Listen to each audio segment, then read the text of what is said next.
Yes, stand by.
A very good afternoon to all of you who are listening to us. We are on the final day.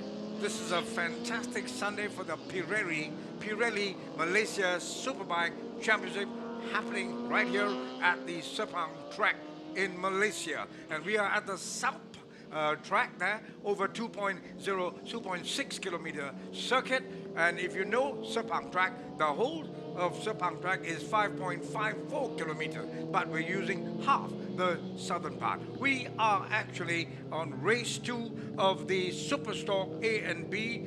Today over 24 laps. This is race 2 because race 1 was held yesterday. But you know what's happening out on the track? Well, it's hot. It's sweltering, it's really scorching hot. Maybe track temperature could be very, very near the 50 degrees Celsius, whereas the ambient temperature in the shade would be about 36, 37, right? But track temperature might probably be a little higher than that. But anyway, now, so we've got Harmi and me, Jesse here, just about to give you live action that's going to happen on the track. And yes, and again, a very warm welcome to all of you to Sepang International Circuit. Good afternoon. And it's beautiful Sunday, I might say. It's 36.8 degrees Celsius out there. It's quite warm for all riders, but it is a very good weather for racing, Jesse. Absolutely. And this right. is Super Stock Race 2 we are watching now. And this is the first order for the day. We have yes, this is the layout of the track. The south part of the track with 2.609 kilometer with total of 8 corners. This is where, if you look at overall of the track, where from turn 8, 9 to turn 14, coming straight to turn 15. So we are using this part of the track for the race for the Pirelli Malaysia Superbike Championship. And then we have a couple of new races, new category this year. This is the first round, of course. We are also having the new KTM RC1 make race, and that we will also be watching it live today later on. today. As per now, let's concentrate on the Superstock Race 2. Right, we've got 22 bikes that are now taking their places on the grid. Very, very hot. We can see the umbrellas out there. And we've got pole position on row number 1 is Jonathan Serapika of Switzerland, riding the number 46, or 48 rather.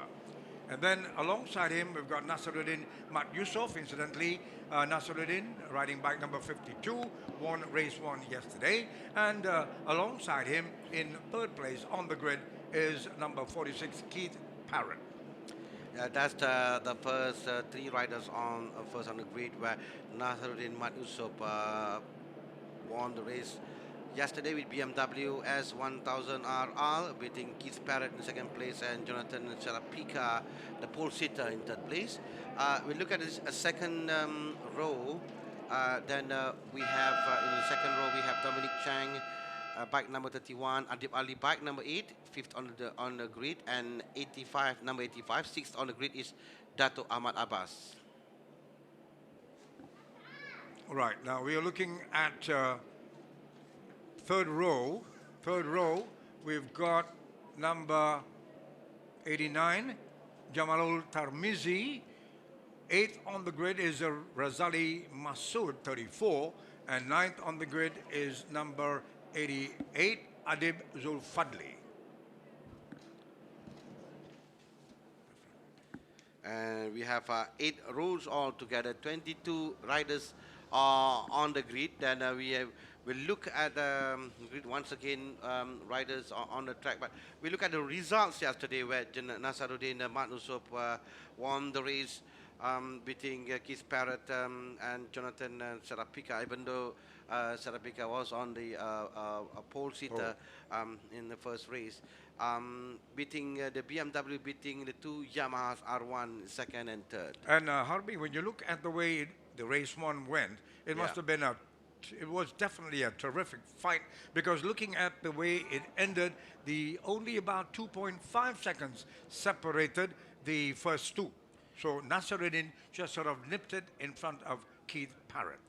It was a very close race, of course, yesterday, and it was, and later on in the Super Sports Championship, the race was red flag on lap 12 due to heavy showers. So we are hoping that we're going to have a clear weather today. As we look outside, it looks like we're going to have a good race, a good weather for the race. As you can see on the screen, it's rather very clear here in Sepang. But you know, being Sepang weather, it can be beautiful at 12 noon or at about 12:30, but things will change at 3 o'clock. Yeah, sometimes people ask how the weather will be, and it will be difficult for the because of it can change at any time. Super Stocks A and B, we are watching it live here in Sepang Circuit. Welcome once again to Sepang International Circuit. We are using only the half part of the track, on the south part of the track, and we are waiting for the race. The first race to start today is the Superstock A and B, both classes in Superstock. Both groups will be starting simultaneously and in one race. So we're gonna have a cracking race, of course, because we have a lot of riders on the grid right now, and all eyes will be on Nasruddin Mat Yusof, of course, for winning the race 1 yesterday. But Serapika and Keith Parrott also, with their Yamaha R1, are not very far behind in race 1 yesterday. Absolutely right, Harmi, because looking at the way Jonathan Serapika ended in third spot yesterday in race 1, he was also just about 1 second behind Keith Parrott, who took the second spot. So it can be now, looking at what's going to be expected, I would say I'd agree with you completely, Harmi. It's going to be a cracker of a race, because it's going to be whoever has made it here this Sunday. I think the introduction, the first race for today is the Superstock A and B. It will be a very, very good race. And as you heard Harmi talk about the two categories, we've got the Superstock A and the Superstock B. So two categories riding together. 1 minute board has just been displayed, and we are just about to see them take around for the warm-up lap.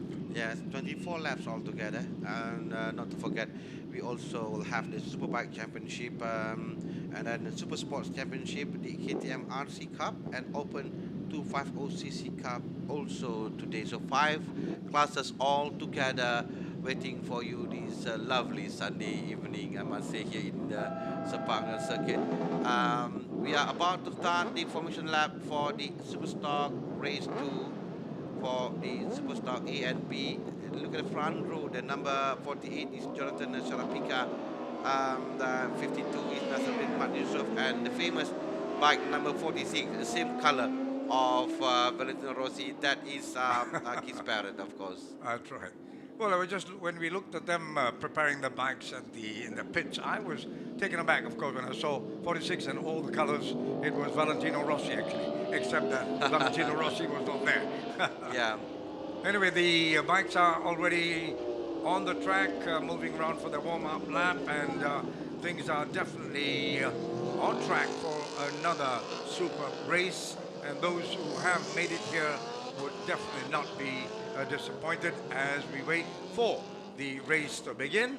Very, very quickly, we will definitely take you through the race, and it's over 24 laps. And as you heard Harmi talking also about the other races, the KTM RC race, the Superbikes. I love the bikes again, Superbikes, and of course, we've got the Open 250, all going to happen this afternoon. Yes, this is another year of Malaysian Superbike Championship. It started way back, if I'm not mistaken, in 2003 here in the south part of the track.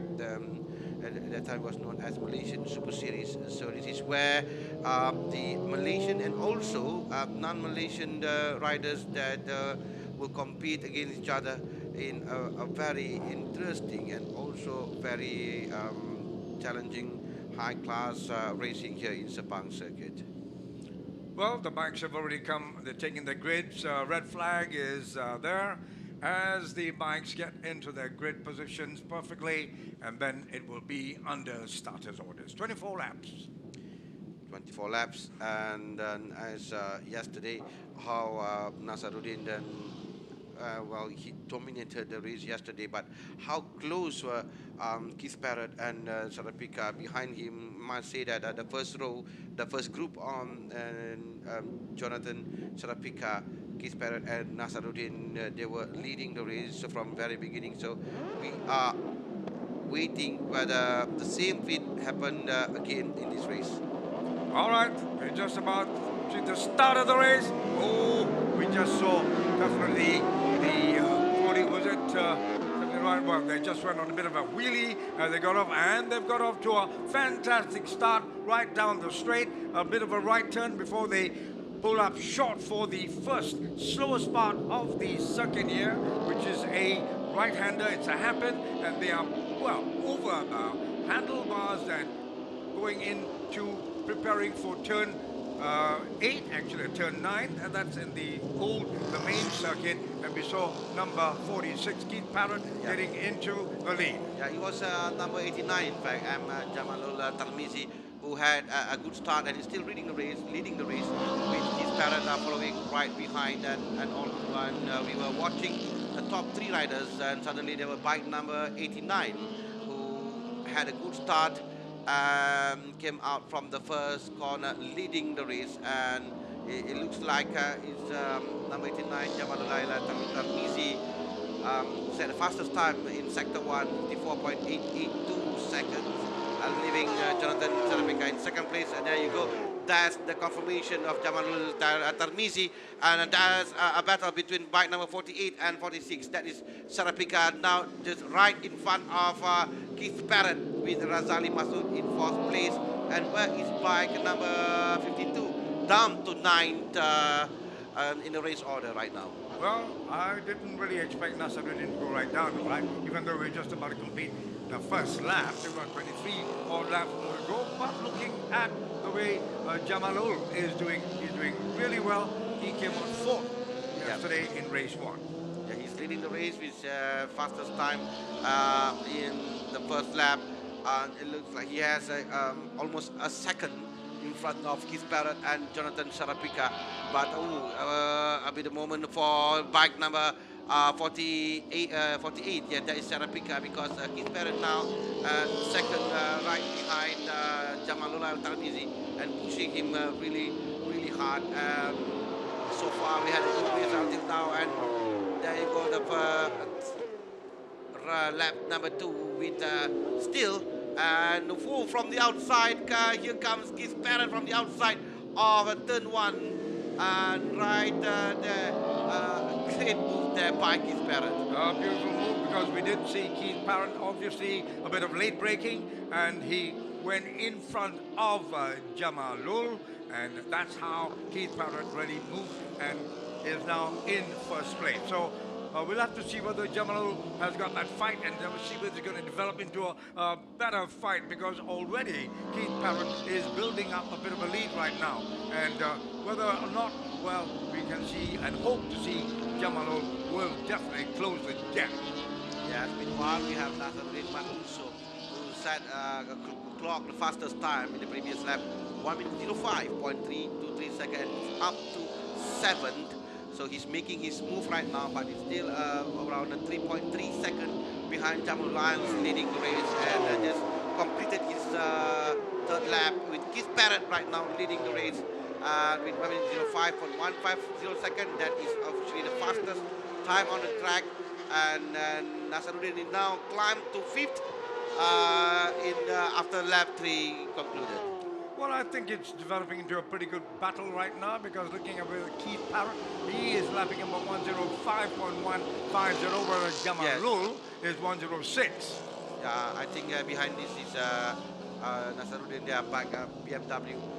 This is now is currently 5th place, 3.8 seconds behind Parrott, with 0.6 seconds behind Adib Zulfadli. He has a good chance to be in 4th or 3rd, but to win the race, well, he has 3.8 seconds for him to get Keith Parrott. And when you think about it, I think, you know, Harmi, yes, we've got Muhammad Iqwan, number 90, is definitely being penalized. He's got to ride through penalty. But looking at the way... Jump start, right? Probably, yeah. But looking at Nasaruddin, the man who won race 1, he is in 5th place. He is about 5.3 seconds behind. But, well, we've still got about, what, 20 laps more to go. Is there time? I believe there is time, because the weather is superb. The track is so dry, and right now, as the tires are getting hot, I think speeds will be okay. But I think because Parrott is getting faster, he clocked 1 minute 04.517 seconds in the previous lap. Right. He's the only one dipping below 1:05, and with that speed, and with him racing there alone, and he can do that speed alone. Now he's 5.3 seconds in front of Nasaruddin. That is quite far, I must say. Quite a challenge, a mountain to climb for Nasaruddin Yusuf right now. So let's take a look at Jonathan Sarapika in 2nd place. Let's win. 2.8 seconds in fact now. The lead has been increased by 2.8 seconds between Parrott and Sarapika, with Jamal now down to 3rd, around 2.3 seconds behind Sarapika and 5.1 seconds behind Parrott. But looking at the statistics right now, we did see Jonathan clock below 1.06. Well, they are the only two, Jonathan and Keith Parrott. Keith leading, Jonathan in 2nd spot, clocking below 106. Whereas Jamalul, we felt for a little while he probably would be able to do it, but he's not as consistent at this very moment, because his best lap time was 1:06.435. That's the confirmation for Muhammad Iqwan, jump start. So he has to go to right to penalty, but bike number 90. We are looking or watching a bike number 89, that is Jamal Lyle now. Look how close it is, Nasaruddin Manso, right behind Jamalullah Tarmizi. Now, they are only around, I think, less than a second between them. Now, it's a chance for Nasruddin make his move in the straight line coming to the first corner, and he's now currently in front of Jamalullah Tarmizi. Nasruddin now is in third place, but 6.2 seconds, 6 seconds behind Keith Barrett. So it's looking good for Keith Barrett right now with 18 laps to go. He is 2.3 seconds in front of Jonathan Sarapika. As you said, he's dipping below 106 all the time. In fact, I watched just now the last 3 laps was 105 before this, and 104, now 105 in the previous lap. So he's looking a good time, and he's increasing his lead in front of Jonathan Sarapika and Nasruddin Yusuf.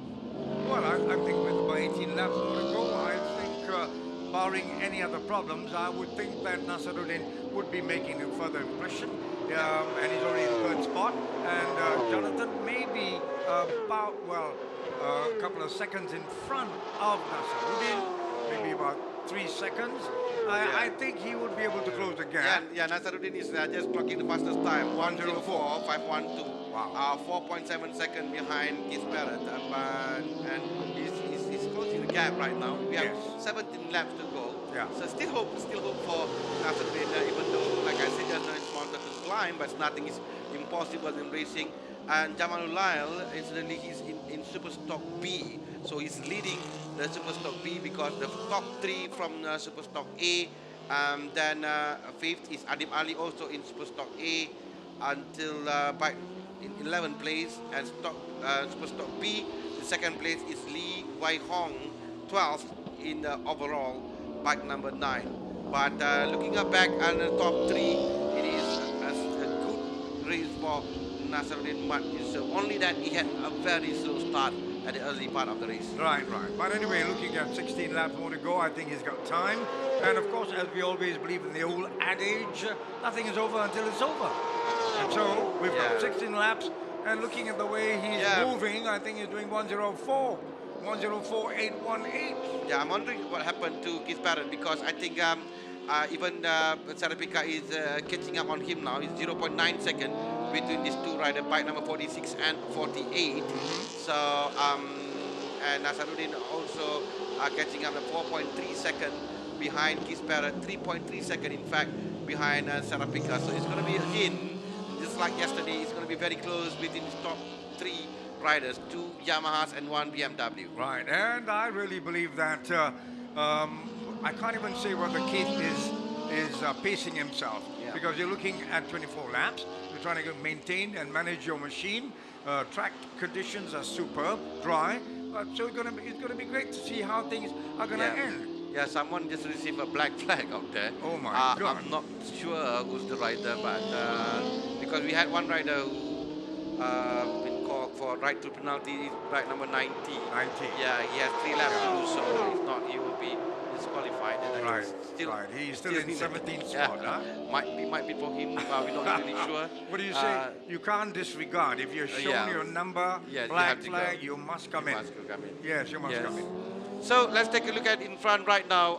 Bike number 46 and 48, only 0.3 seconds separating Keith Barrett and Jonathan Sarapika, whereby this is again a battle between Jamalullah, Adib Zulfadli, Adib Zulfadli, yes, and Adib Ali, if I'm mistaken, by number 89, 88, and number 8. But right in front there, it's only 0.3 seconds, as you can see now, between these 2 riders. So, and in fact, Nasruddin Yusuf just got the fastest time in Sector 1, and he's 3 seconds behind Barrett, 2.7 seconds behind Sarapika. 15 laps to go. Still got time, Harme. I believe there is still time.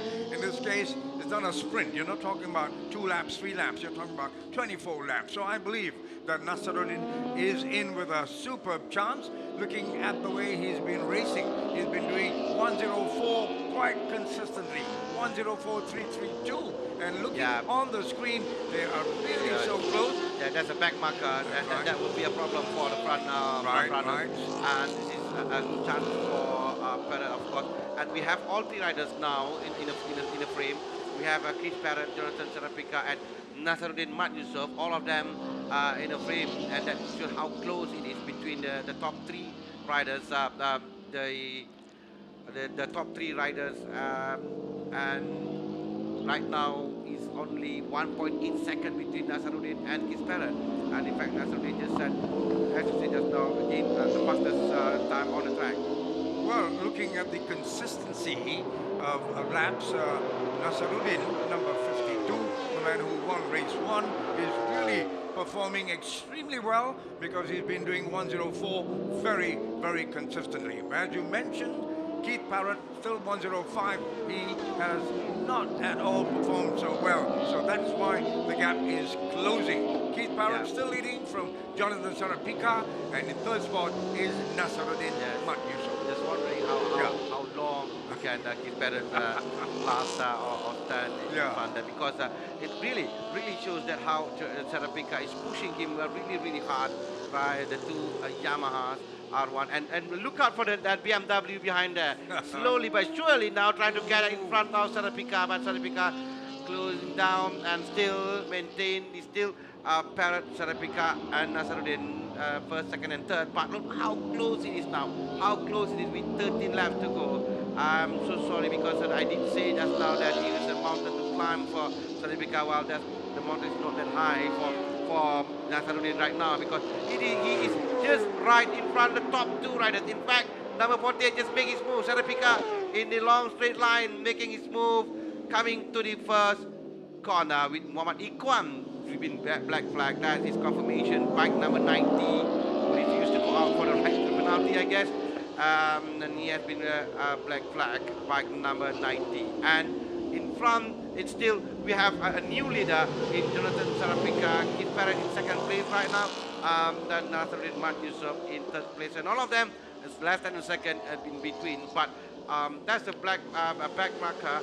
There's a problem for Nasaruddin. So, but looking at the psychology of it, when you are a front runner and you're trying to break away, you may feel good. But when you see you're being chased and you're being caught, you're really... That's bad number 46. As a moment, he's lost his control out of track point, and then now this is Nasaruddin is trying to take advantage to be in front of Keith Parrott. Again, Keith Parrott made that mistake the same place, and now we have Nasaruddin in second place right now, in front of Keith Parrott. Keith Parrott not only lost his lead, but is down to third. With Nasaruddin 1.5 seconds behind Sarapika. Maybe, he's not too happy with that right-hander. He's been a couple of mistakes going too wide and allowing the others to take him from the inside, right? But anyway, looking at the way things are so far, it's been extremely exciting with 11 laps more to go, and Jonathan Sarapika of Switzerland, number 48, is in the lead just by 1.5 seconds. But look at the progress of the winner of race 1, Nasaruddin Mat Yusof, number 52. He's done an extremely fine race at the moment. But we've got Keith Parrott. Don't give up on him yet, because he's in third spot, but he's just 1.82 seconds behind Nasaruddin. So anything can happen, really. Yes, it is a 106. Lap. Acceleration also playing part in 10 laps to go. But it looks like Sarapika with Nasaruddin again set the fastest time, 1:04.262 seconds. So Nasaruddin is going faster and trying to catch Sarapika, with Keith Parrott now losing a little bit in 2.9 seconds behind. And as Nasaruddin is making his move, Nasaruddin is already making his move, and he's leading the race right now. Bike number 2 is in front of bike number 48. Oh, wow, what a move by Nasaruddin. As we did say, he was just building up, probably biding his time, pacing his, planning his race, I think, and Nasaruddin is now in the lead, because I thought Jonathan Sarapika was also riding extremely well, but looking at the lap time of Nasaruddin, he's clocked 1:04.262, the fastest lap time so far. I must say, a fantastic race for Nasaruddin Mat Yusof. He had a great start, and it was down to 9 in lap 1, but it's now leading the race with 9 laps to go. but almost around 0.6 second only in front of Jonathan Sarapika. Yes, it's still very, very close, but looking further down, the leading stock B is number 89, Jamalul, and I think he's doing very well there to hold his category, with the second man would be number 7, Hamdan Ahmad, riding B category. But looking further up now, Jonathan Sarapika's last lap was 1:07, so he slowed down. Yes, it's side by side between Nasaruddin and Sarapika. And almost at one time that Sarapika had a chance to get from the inside of Nasaruddin, but Nasaruddin played his race very well, closing the door every time coming to a corner. And this is once again a long straight line. This is where between the Yamaha and the BMW now in the long straight line, how fast the BMW in front, with Nasaruddin now leading, and coming from trying to get from the inside is Sarapika. But once again, it proved that a long straight line, we can see the advantage on Nasaruddin Mat Yusof, who had the speed, who have the advantage. But even in the previous lap, we have Sarapika was the fastest among the top three with 1:04.733 seconds. Yeah, looking at the lap times, and I thought Jonathan was doing pretty well. But looking also at the layout of this 2.6 kilometers circuit, there are a couple of great places where you could overtake, you could even turn on the power, and the BMW definitely has that torque and able to pull away. So with Nasaruddin doing a pretty fine job, just keeping himself ahead of Jonathan Sarapika, but looking at even at the lap times, Jonathan has set another 1:04.733 as opposed to Nasaruddin's 1:05.029, and that's pretty significant, because if Jonathan can keep consistently doing 1:04.678, it will cause Nasaruddin quite a lot of problems. Yes, indeed. We have still have 7 laps to go. But the difference between Nasaruddin, Jonathan, not that far, less than a second. In fact, less than half a second between them. So they are very close, right behind of Nasaruddin. The long straight line has always been a little bit of advantage for Nasaruddin, that's where he gained the speed, he gained the time on the long straight line. So we'll see again with 7 laps to go whether he can maintain this, whether tire degradation will play a part. We are not really sure. We have to wait and see. And now, in front there, we still have Nasaruddin Mat Yusof leading the race with Jonathan Sarapika in second place, 0.4 seconds behind, 2.7 seconds behind Nasaruddin is better. Well, looking at upping the ante, I must say, because we've got 7 laps more to go, and Nasaruddin and Jonathan really going hammer and tongs. They're very close. It's good with anybody. If they are close enough, they could be in for a run to the wire. As you can see on the inside, now we've got Jonathan taking a bit wide. No, he went wide. He went a little too hard into the corner, went wide, and Nasaruddin just took him on the inside. Beautiful maneuver, but you must also say the guts of Jonathan. This is a real battle between the 2 riders from P1. As you can see, just now that Nasaruddin trying to make sure that he's in front there and protect his line very well. Sarapika did have his chance coming from the inside, but overshot because he went to the corner too fast.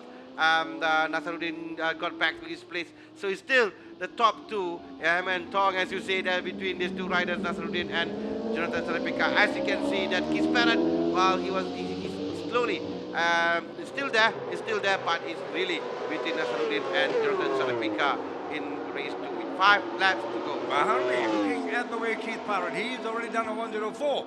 And looking at what's happening right now, oh my God, we've got Jonathan going on the inside into that, what do you call, hairpin, and he's nipped in front of Nasaruddin. What a fantastic race so far with just 5 laps more to go. And Nasaruddin is right to take the lead again, going into turn 9, went a bit wide, and Jonathen has retaken the lead. He's leader braking for Nasaruddin, and once again Sarapika regained his place, and he's been fantastic over this 1 lap, changing the leader, especially in the first corner, because as you can see, you have the speed coming through the first corner to the right-hander. That seems to be have a problem for Nasaruddin, where in braking coming to the first corner, and that's where Jonathan Sarapika had an advantage, and once again they are now in a long straight line. And as you can see, Nasaruddin now closing the gap. Well, you know, it's about the speed. You may have the speed, but can you handle the speed? And looking at now we've got Jonathan still going into the hairpin area, and we've got Nasaruddin trying to close the gap. No, it's still Jonathan who has managed to, I think, protect his line and managed to prevent Nasaruddin. But Nasaruddin is going to try and take him right now. Not close enough. It's still Jonathan here off second man. Nasaruddin, the winner of race 1. And it's been so far. We did promise you a cracker of a race, and it is so far. Jonathan, lap time, just the last lap was 1:04, whereas Nasaruddin did 1:05. So looking at the consistent lap times, well, that is definitely going to have a pretty impact on the race right now, as we're going to coming to the closing stages with just 4 laps remaining. And Nasaruddin is definitely not going to give up, because he's stuck right behind Jonathan Sarapika. That's every time. He's right behind, trying to get the right momentum, the right advantage for him to get from the inside of Jonathan Sarapika. There's a real battle happening in front there between Sarapika and Nasaruddin. Here we go again then with Keith Barrett way behind, no, 6 seconds. Yeah, 6 so seconds. it seems to say it's between Sarapika and Nasaruddin right now with 3 laps to go. It looks like Sarapika, who this time, like you say, protect his lead very well. Every time they come to a corner, and he knows how to maintain his racing line to make sure that he has advantage in front. Close the door very well, not allowing Nasaruddin Masuk to come in from the inside. But still, we have 3 laps to go and 0.2 seconds only separating between these 2 riders. Well, I believe that with 2.5 laps remaining, anything can really happen, because Nasaruddin has just to bide his time, because if he's got that speed, he has to just close the gap, as he's trying to do right now, passing and coming up to just the last 2 laps. Whether or not the back marker is going to prevent him from getting closer, it does appear to be so, but we've got Jonathan trying to get clean away with just about, well, 1.5 or maybe 1¾ lap remaining. But looking at Nasaruddin, he is definitely not going to let him go.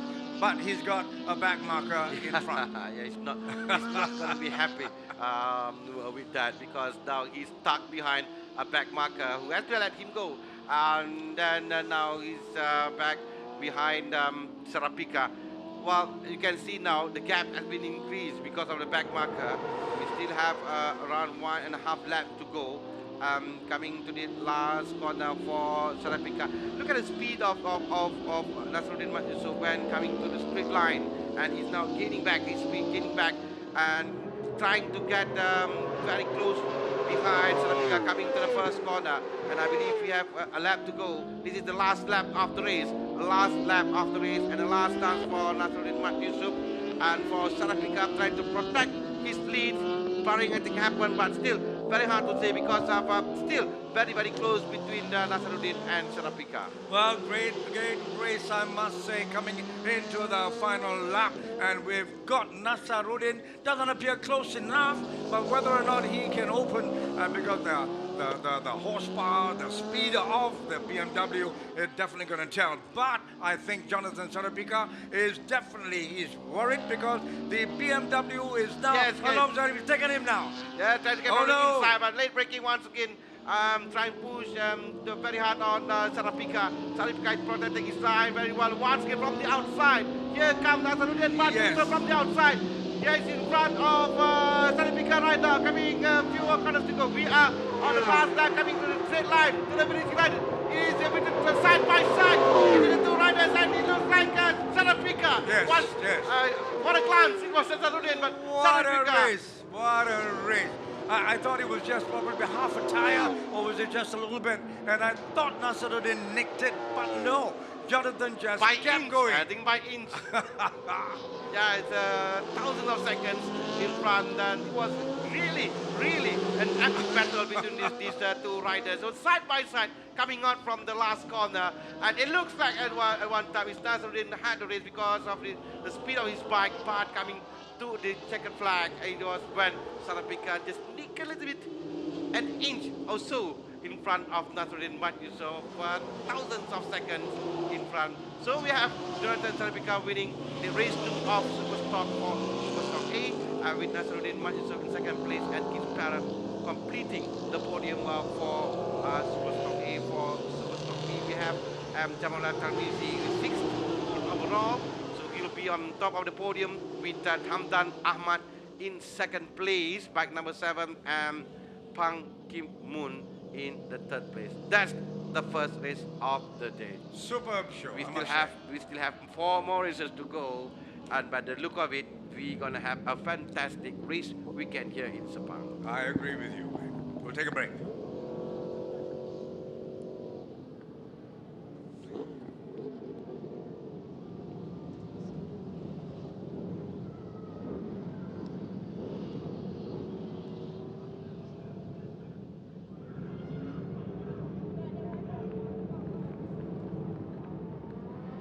Yeah, this is the official result. We have Jonathan Sarapika winning the race, and look at the time there. 26 minutes 10.007 second, as Nasruddin Maisov in second place, 26 minutes 0. Only by 0.13 second behind Sarapika, as you can see, with Keith Parrott in 3rd place, that completing the podium for Superstock A. Superstock B, we will look at Superstock B, is Jamalullah Tarmizi, who finished the race in 6th place overall. He will be on the top of the podium for Superstock B. There you go, with Hamdan Ahmad in 2nd place, Kampang Kim Moon completing the podium for Superstock race B, bike number 47.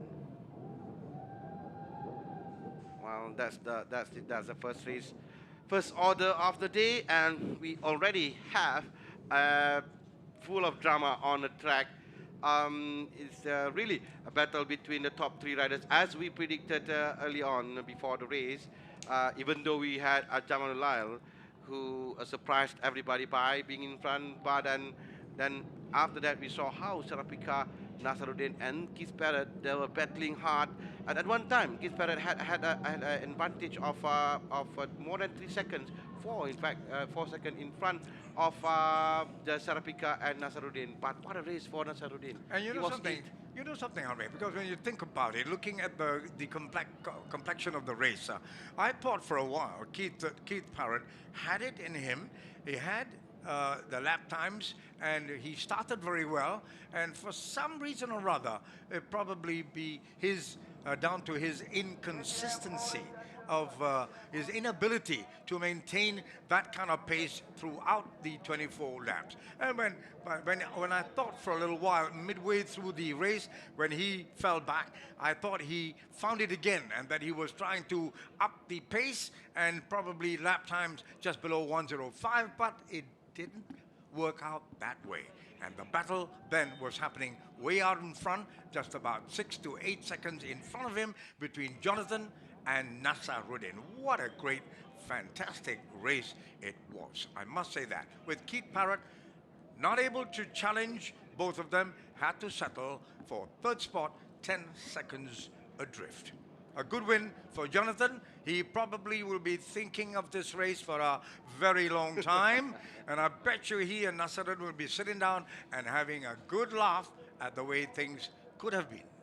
Yes, but again, for Nasruddin, who almost win his second race for the weekend. He won yesterday. Yes.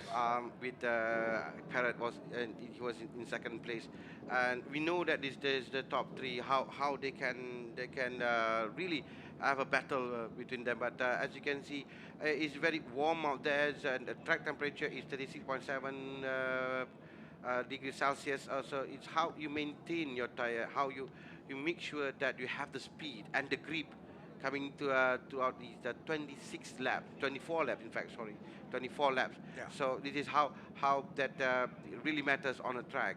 And then I think that the Nasaruddin and Sarapika did very well in managing their tires and their machine for them to be in the top two of the race. Fully endorsed there, Harmy, even looking at the way Sarapika ended the race one in third spot. So Yeah. he definitely showed a lot of improvement in race two. To win the race and just win by what? Skin? By 3 centimeters? I don't know, but it looked that close. Well done to the riders. Fantastic. Well, next. The next race, I think the next race would be the KTM RC, orange and silver, race 2. That would be over 16 laps, scheduled for 1:15. About 11 minutes more. Yeah, about 11 minutes more. Let's take a look at the new category, that is the KTM RC 1 MIG race. It is a new addition to the MSBK. The KTM RC will be competed on the KTM RC 390 machines with 3 classes. In fact, after competition, they have orange, silver, and bronze to ensure that a level playing field for all competitors. The difference is that the orange class will feature riders between 14 and 22 years old 14 and 22. and competing on the KTM RC 390. The silver class will be for the RC 390 bikes and without any age limit. The bronze class, on the other hand, will feature KTM RC 250 and KTM 200 machine and open to riders. So the other category will crown 2 overall champion, Class A and Class B, where competitors will be graded according to competition license and individual track record. So, well, in a nutshell, Class A is for the expert riders and Class B for the novices. As you can see, they are now differentiate between the colors. This is KTM orange and the KTM silver. And that's the final result of race 2 for today. Jonathan Sarapika from Switzerland won the race with Nasaruddin Mat Yusof in second place. Keith Parrott completing the podium for overall and also for the Super Stock A, the top 3 riders. And this is the rest of the list for the Super Stock A race 2 here in Sepang for Super Stock B, who raced simultaneously in Super Stock. You watch right just now. It is Jamalul Tarmizi, who had a good start, a fantastic start to be in front of group, and then Hamdan Ahmad in second place, Pang Kim Moon in third place, Nur Hamiruddin Abu Hassan in fourth place, and Muhammad Ikhwan, as we know, who had a black flag just now in the ninth place, last in the Super Stock B. So we're talking about the KTM RC class just now. So we have KTM orange and silver as we watch and look at them now going to the last corner. It called turn 14 in overall, but this is turn 8 here in south part of track. So we look at the bike, the difference between them is the color. They call it KTM orange and KTM silver. KTM RC, that's yes, right. KTM silver and KTM orange. That's how we look at it. This is again a chance for young riders, especially for them to show their talent, because we have a number of the young riders. Ibrahim Noruddin, for example, Ahmad Idham Khairuddin, the younger brother of Zulfami Khairuddin, Arshad Rusdi Shaharum. All these are young riders, up and coming. Jazil Juraimi from Singapore. All these are up and coming young riders from all over Asia competing here in this category, KTM RC 390. When you think about KTM, obviously they're making a pretty big push.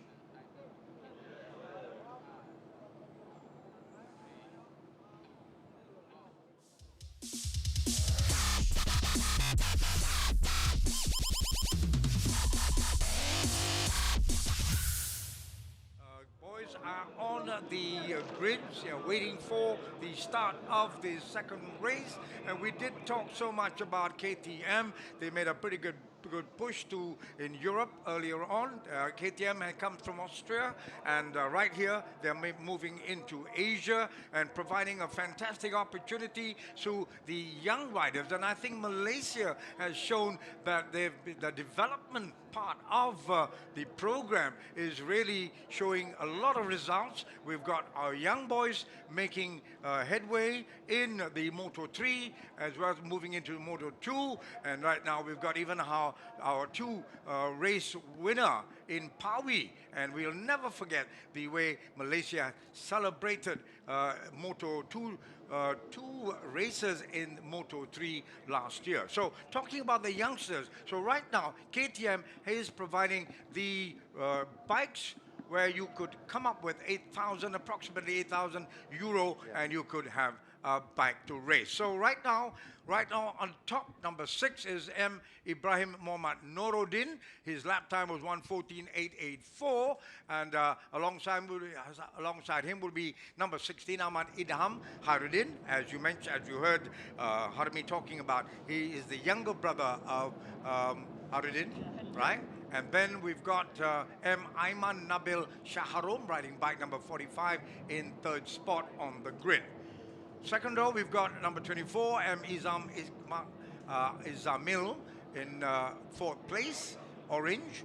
And then we've got number 5, number 898, Xiao Shengjunji, KTM orange. We've got Zachary Johnson, sixth spot on the grid, riding bike number 22 on an orange. We've got number 28, Arshad Rusdi Shaharom, seventh spot.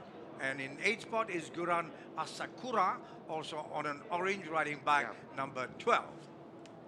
And yes, we have Furichi Ukyo, bike number 7, then Muhammad Raihan, bike number 25, Ahmad Daniel Haika, bike 99, bike number 161 is Jazil Juraimi, bike 58 is Muhammad Hirzi Ismail, 29, Shamsul Razlan Shah, 313 is Pong Pak Dijan, 76 is Makin Y, bike number 82, Shah Rim Azrul Roslan for the KTM Silver. Right, that will complete the 17 bikes on the grid.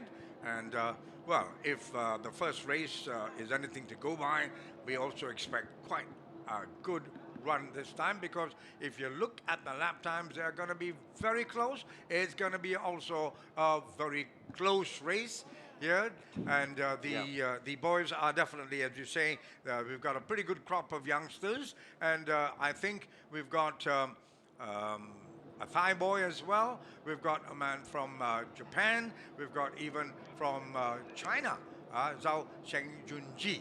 So it's going to be definitely quite an interesting race as things are slowly, well, we're now going through the procedure where just before the start of the race. So right now the weather is still extremely hot, if I can say. The track temperature is definitely burning, but for the ambient temperature would be about 37 degrees Celsius, and that is really hot.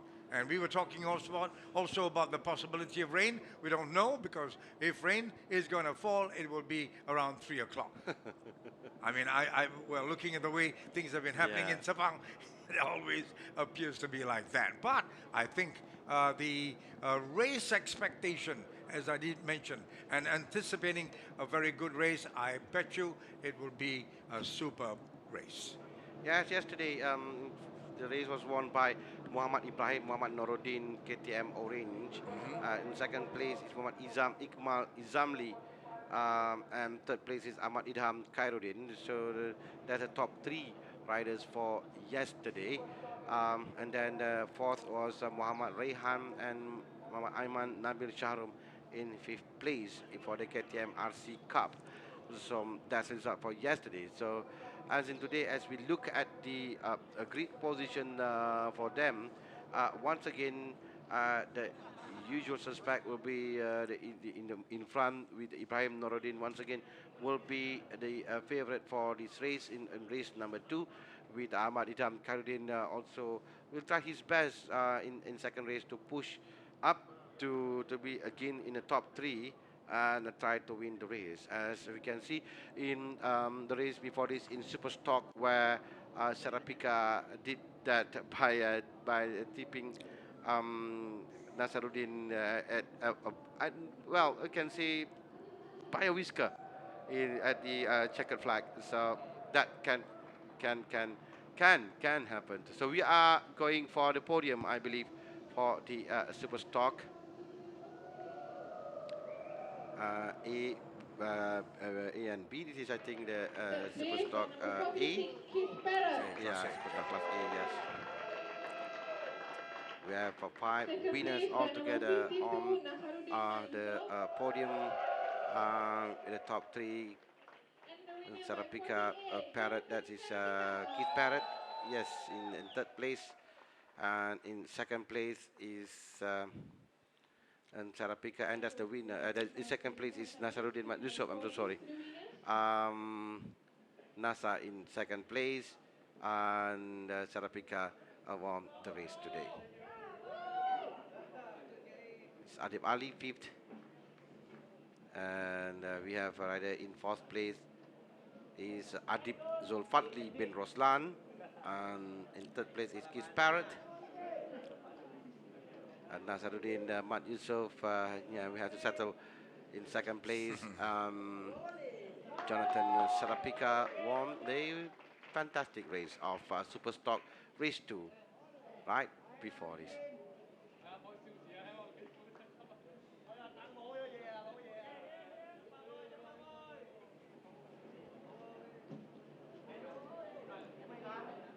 Okay.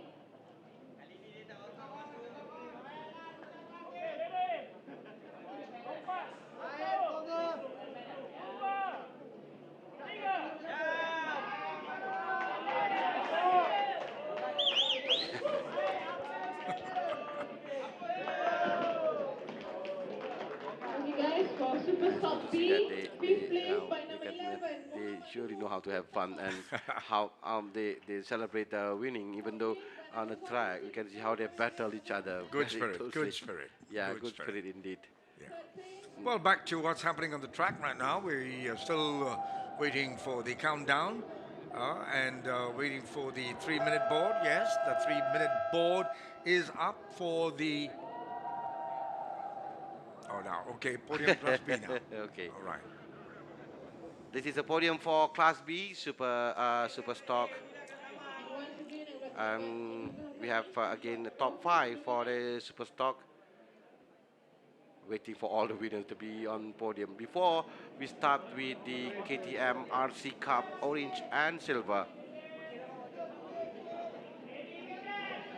This is top 4. Is there Nur Hamiruddin Abu Hassan, and in third place is Pangkit Mun, and second place Hamdan Ahmad, and the winner of the race is M. Jamalul Tarmizi from Malaysia.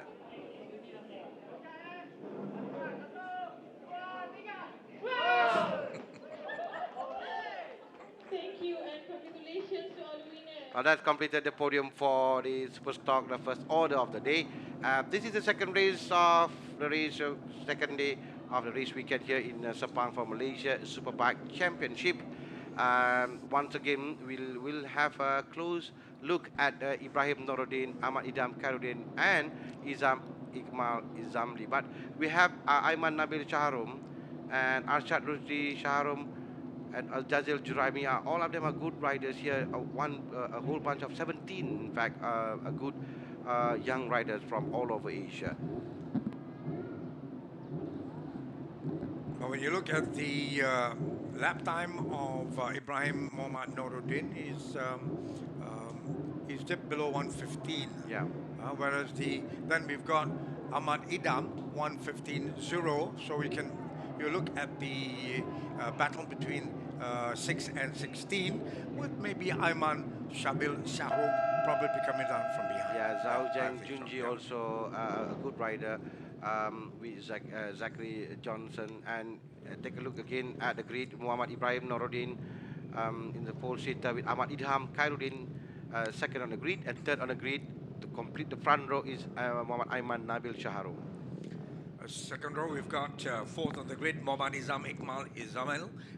And then we've got fifth on the row is Xiao Chengji, followed by Zachary Johnson. And the third row, 7 on the grid is Arshad Lutfi Sharum, 8 on the grid, Juran Asakura, 9th, Furiichi Ukyo. 10th on the grid, Mohammad Rehan. 11th is Ahmad Daniel Haikal and Jazil Jurami in 12th. And in the fifth row, 13 on the grid, Muhammad Hizri Ismail, 14, Shamsur Razlan Shah, 15 is Prongpak Dijan. And 16th on the grid is Mark Kim Wai, 17th Sharum.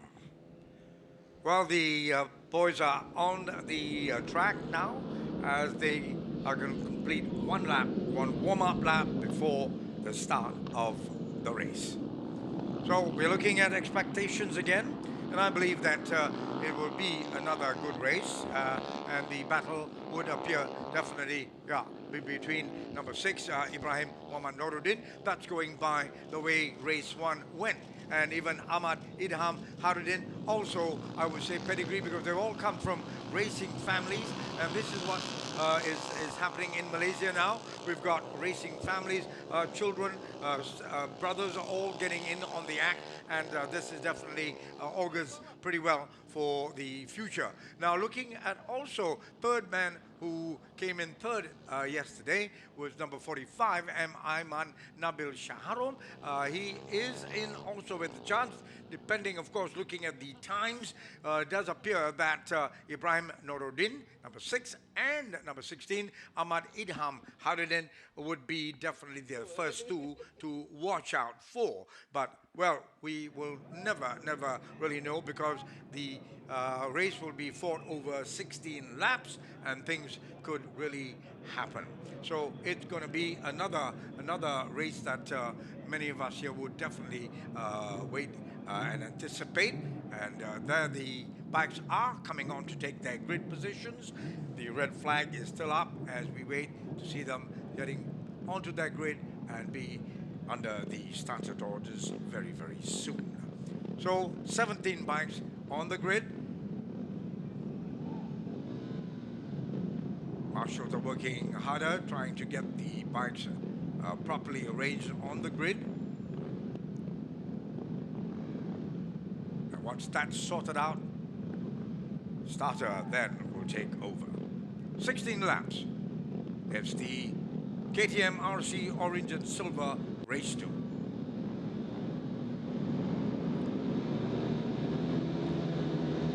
Red lights off, and the race is on right now. And we are looking at everyone there trying to, it's almost one line together as they gun their engines for that little right turn before they come up very carefully to tackle the first hairpin into that corner. A right-hander, everybody slowing down to negotiate the hairpin there as they open up again, aiming for the turn, which is, well, actually it's turn 9 on the main circuit, but over here would be turn 3. Right down into the inside line, coming into a beautiful left-hander. Earlier on, before they resurfaced the track, that particular left-hander, turn 9, was a bit tough because of the camber, which was now has been righted, so it doesn't appear to be too much of a problem for the riders going into that particular turn 9. And right now we are in lap 1, and we are definitely being treated. It's going to be a very close race. As you can see, 3, 4, 5 of them right there, and already we are looking at the way these bikes are tackling sector 1. And we wait and see very closely whether it's going to be who is in the lead.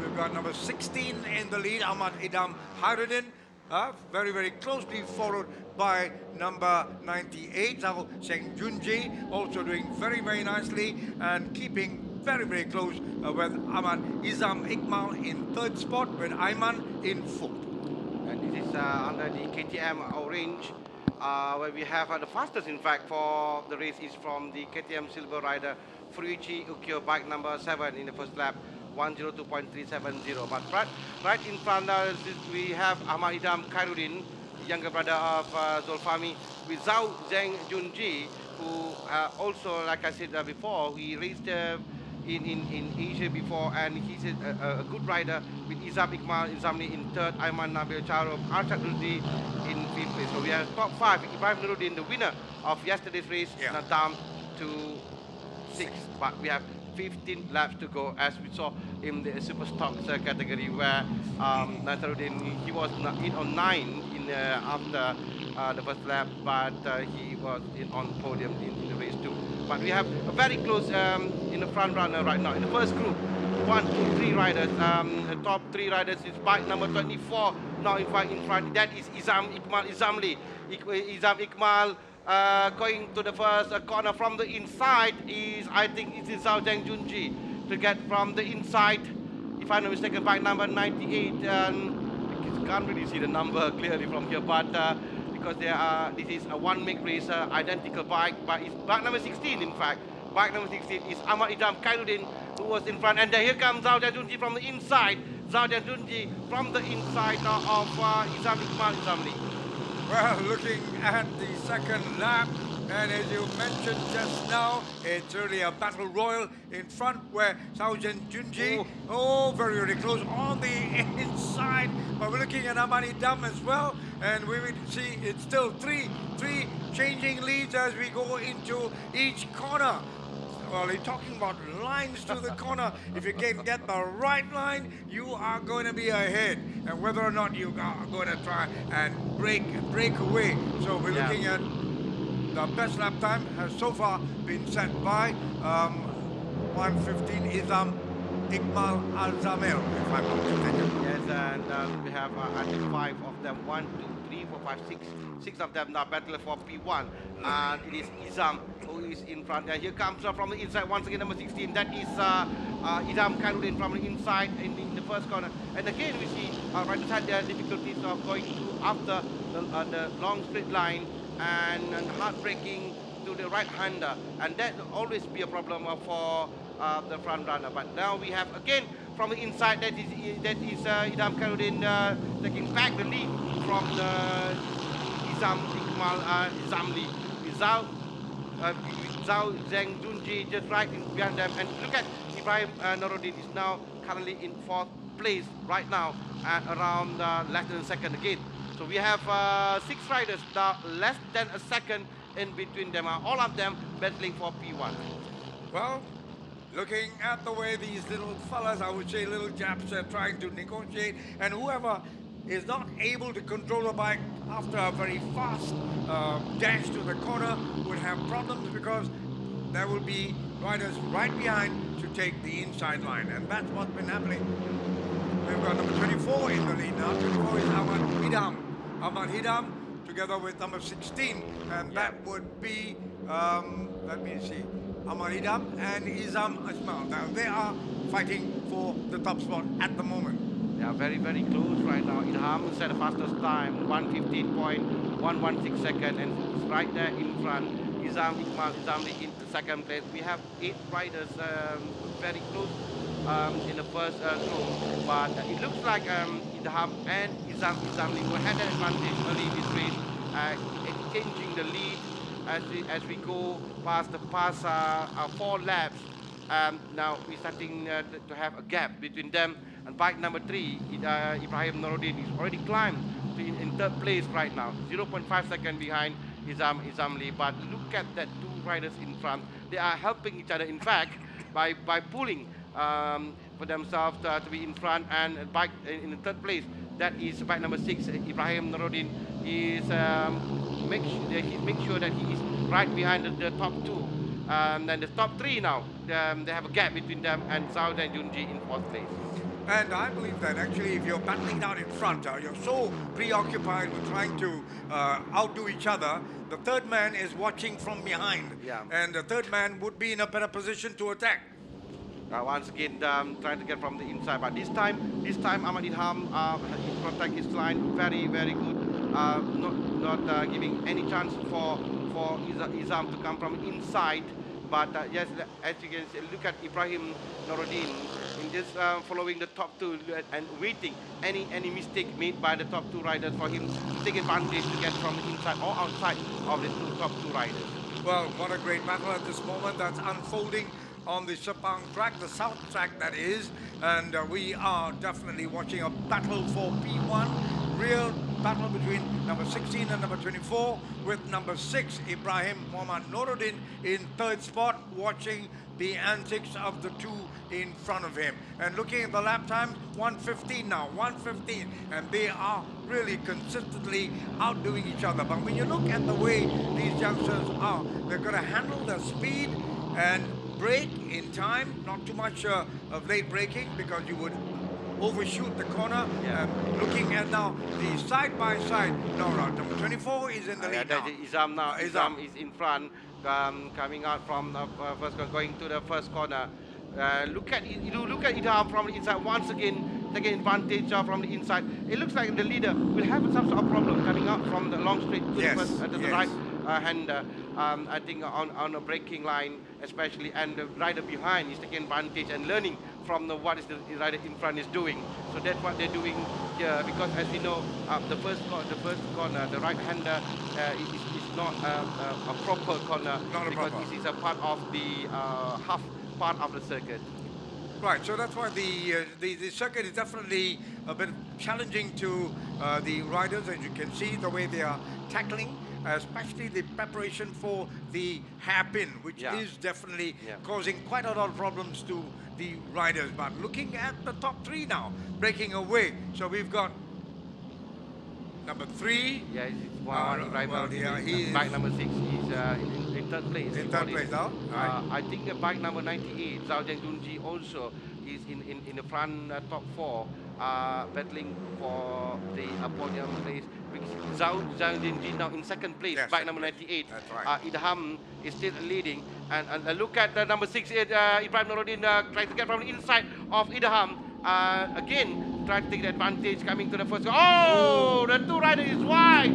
There is Zhao Jiangjunji and Ahmad Idham carried a mistake by the two riders, and it's a good advantage for Ibrahim Noruddin and Iqmal Izamli. And we just talked about how do you control your speed coming out of that straight, preparing yourself for the hairpin, and just saw two guys just overshot. And right now it's Ahmad Idham Haridin who's now in the lead with Zhao Jiangjunji, and Ibrahim as well as Izam are the ones that have not. Is that because there was Idham Khaludin and Zhao Jiangjunji. They were the two. Yeah, they were the two. At that moment, that's right.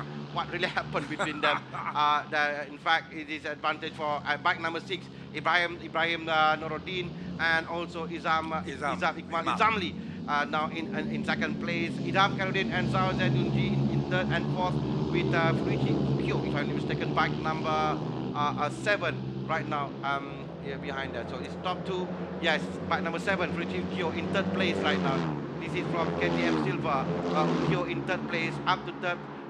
In fact, we have bike number 25, if I'm not mistaken, right in front.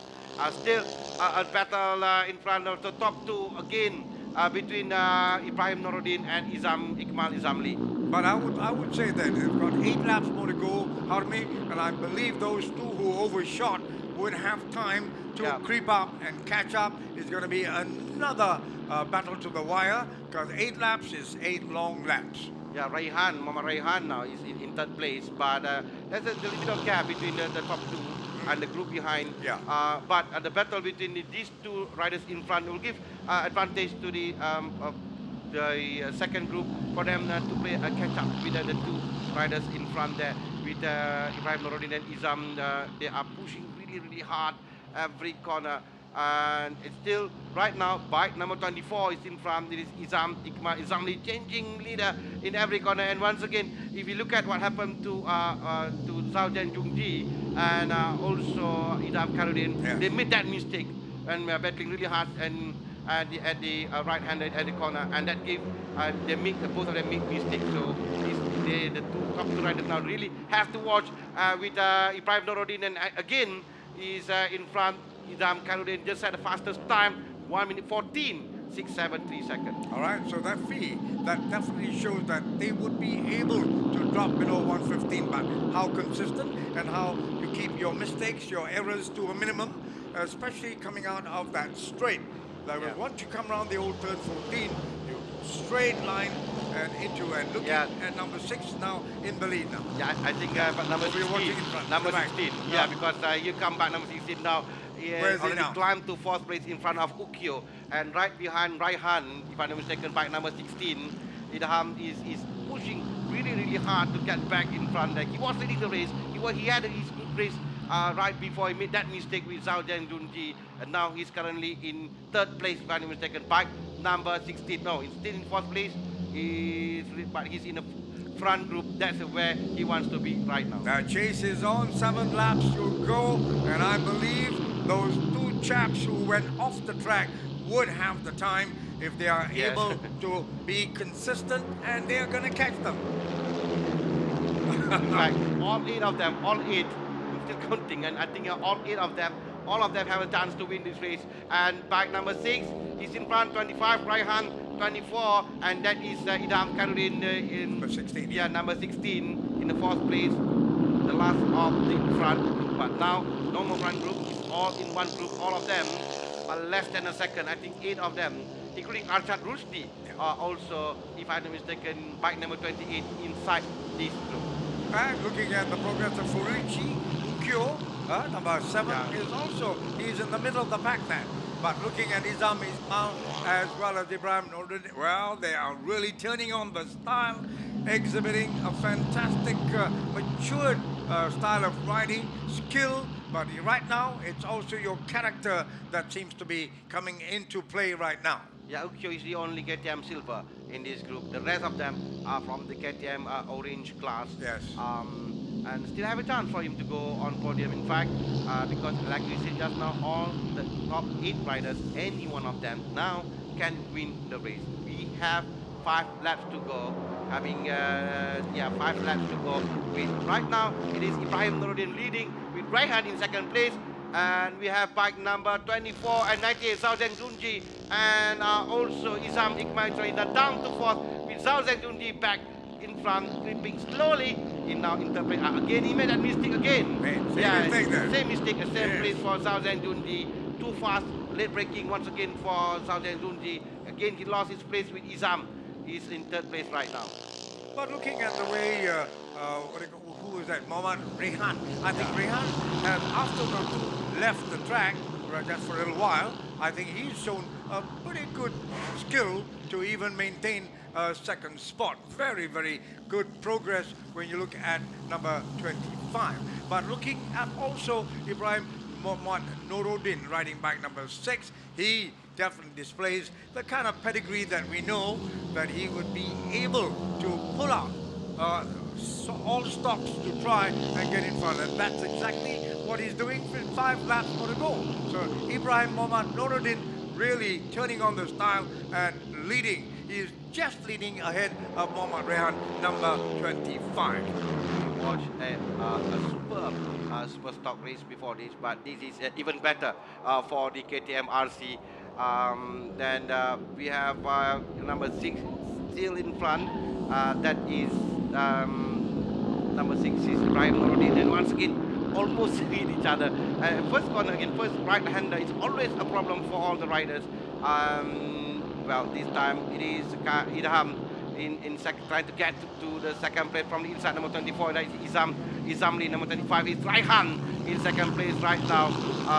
But still leading by number 6, Ibrahim Nuruddin. Won the race yesterday, and then 4 laps to go. He has to really push himself to be in front, because as you can see, the rest, I think we can see the top 6, 7 are all really close behind him. Well, good race. We're looking at even the progress of number 25, Mohammad Rehan. He's doing pretty well. Looking out, so many of them are making mistakes, coming in a little too far. You can see them taking too wide a corner, leaving a lot of acres of space on the inside for the others to try and penetrate and come through. But I think number 6 now, Ibrahim Nuruddin, seems to be really trying to make a breakaway from Mohammad Rehan, who now, I must say, has been performing up to now very well. Izam Ikmal in 3rd spot, riding bike number 24, with Zhao Zhengjunji should be also in the top 8, right? But right now he is doing a pretty good 4th position. But looking at Furuichi Ukyo of Japan, silver, he is at the moment in the lead for that category. Yes, 3 laps to go. It's important for all the riders in front not to make any small mistake, and you want to be in the front group, I must say, and especially in the final 2 laps where they really make a push to win the race. Because now, as we 3 laps to go, so we have done 13 laps for all riders, and as you know, the tire wear, tire dedication also plays some Absolutely part right. for them. Yes, yes, The machine. There you go. We have one casualty. Then bike number 12, the Juran Asakura, in front out of the race. Juran Asakura from Japan, bike number 12. But in front, now we have a gap between Rehan and Iqmal Izam. It looks like a gap between bike number 25 and bike number 16. In fact, that is Idham Khairuddin with 2 laps to go. So this is the time for Idham to push. If not, Ibrahim Noruddin will have that advantage because he is now currently around 1.5 seconds in front of Idham, but less than half a second in front of Muhammad Raihan. Well, looking at the way Muhammad Noruddin Ibrahim there, I thought he hugged the inside going into that, what do you call, happen. And I think they're learning now. You got to defend your position. You want to defend, you don't want anybody to come through, you don't open wide. And now we have got the last 2 laps remaining, and that's going to be a very, very crucial stage because as you mentioned, Harvey, it's a final push, but you've got to be consistent. You can't make another mistake and go too wide around a corner. Yes, but as you can see, that quite a hefty gap between Rehan and Ahmad Idham Khairuddin that will give tremendous advantage for Ibrahim Noruddin, in fact, as a leader for him to win his second race of the weekend. We are going into the final lap. In fact, Idham is already down. It's 24. Izamli again. Idham Khairuddin down to 7. That's how fast they can be from 3rd to 7. But Ibrahim Noruddin is still leading. This is the last lap, but 0.5 seconds and a small mistake.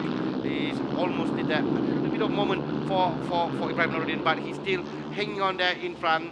But again, we can see bike number 25 pushing really hard to get from the inside of Ibrahim Noruddin. But Ibrahim is really know how to protect his line to come to the corner. Especially when you're in the last lap, you have to protect your line because you don't want to make a slip up because there will be no time at all left to mount a comeback. So right now, P1, well, I did see Muhammad Noruddin trying to make a breakaway. I thought Muhammad Raihan was doing an excellent job trying to keep close to him, but he seems to have lost it a little bit, but I don't want to speak too soon as we come to the final few corners. Yeah, this is in fact the final corners, lap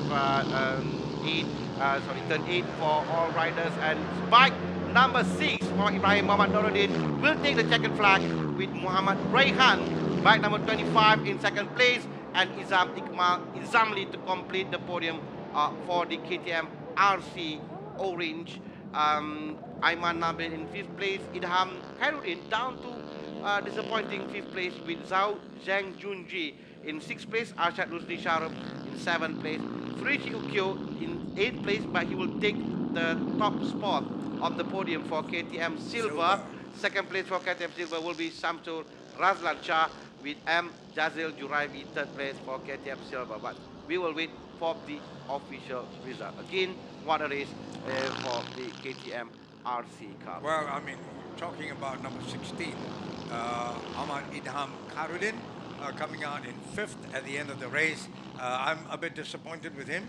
I do not know whether it was that a bit of off-track maneuver that really put paid to his chances for some reason. I thought there was enough time. There was about 6 laps more to go. I thought he would have had the time to mount a comeback, but he didn't rise to the occasion.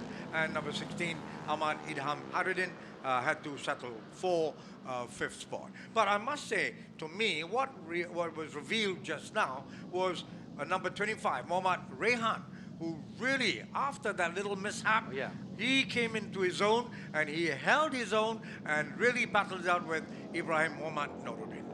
Yes, but again, hits off for Ibrahim Muhammad Noruddin, who did not have a good start Yeah. of the race. Did not have a dream start for that matter. Yeah. He was down to 8 and 7, but right after the first lap, he was already in the front group. And it's important this type of race that for you to be in the front group together, fighting for P1. If not, it's difficult for you to play and catch up with the front group. And the battle between Iqmal, Izamli, Idham, Khairuddin, together with Rayhan, all did help, but it shows the maturity and how Ibrahim Noruddin knows how to manage his race very well for him to be in front and to ensure, especially the last 5 laps, to be in front and for him to lead the race, to make sure that the rest of them will follow him. Like I said, character comes through now. You're young, you're 16, and well, talking about the official results, yes, won by Ibrahim Muhammad Noruddin, first place, Muhammad Rehan in second, and Muhammad Izamil in third spot. Fourth was won by Aiman Nabil Shahrul. Yes, from Singapore. So we have Malaysian, Indonesian, Malaysian, Singapore, the top four. That is for and then Juran Asakura 11, and this is I think in orange. KTM RC orange. We have also silver with Furichi Ukyo from Japan, winning the silver class with Chamsul Razlan Shah from Malaysia in second place. Jazil Juraimi from the Singapore in third place. Hirzi Ismail fourth place from Malaysia. Ma Kim Wai from Singapore in fifth. Sixth is Sharim Azrul Roslan from Malaysia. That is the 6 riders in the KTM RC silver race number 2. Well, that is a second race on this race weekend, second day of race weekend on Sunday. We will be watching after this the Superbike A and B before the Open 250 GP3 A and B, the Super Sports A and B scheduled at 3:15 p.m. So we will be waiting for the podium for Superbike, for the KTM RC Cup, and also for the track to be open for the Superbike A and B.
are now watching the Superbike race 2 here in Sepang for the Pirelli Malaysia Superbike Championship round 1. Yesterday we had a winner in the Joni Karu from Finland, who won the race 1, beating his own teammate Rajni Krishnan of India, both of them riding for the Chia PJ Kawasaki team.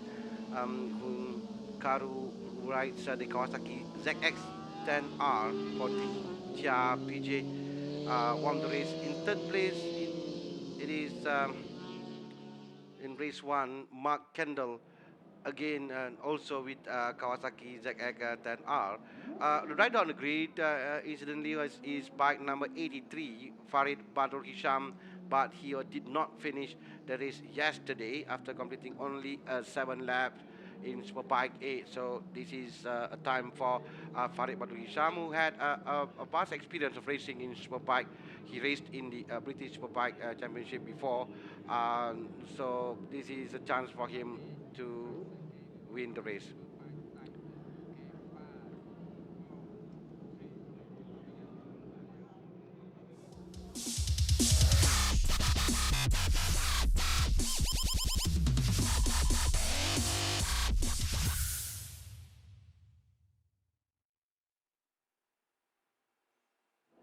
That's Superbike A and B. 24 laps for all the riders. We have 13 riders on the grid. As I said just now, Farid Abdul Hisham will be on pole after clocking the fastest time in the qualifying, 1 minute 03.671 second. Farid Abdul Hisham did not finish the race yesterday. He was a DNF, so this is a chance for him to make the man to win the race. And he's a very experienced rider from Malaysia. Second on the grid will be Joni Karu, if I'm not mistaken. Yeah, Joni Karu, who won the race yesterday, at a 44-year-old rider from Finland. And he will be a second on the grid, and third will be Rajni Krishnan from Chia PJ Kawasaki will be third on the grid, and rider was second in the race yesterday. Mark Kendall and third on the race, on the podium in the race yesterday. So this is a battle for the Superbike A riders. Superbike B, we have T. Wee Jin, Sim Kwa Pun, Nasrul M, Demijati, Zulam Yalif, Muhammad Yasin, Muhammad Masoni Pitri, and Muhammad Sis, Muhammad Ali. But before we go and watch the Superbike race, I think we will change our focus for a while for the podium for the KTM RC Cup just now for orange and silver class.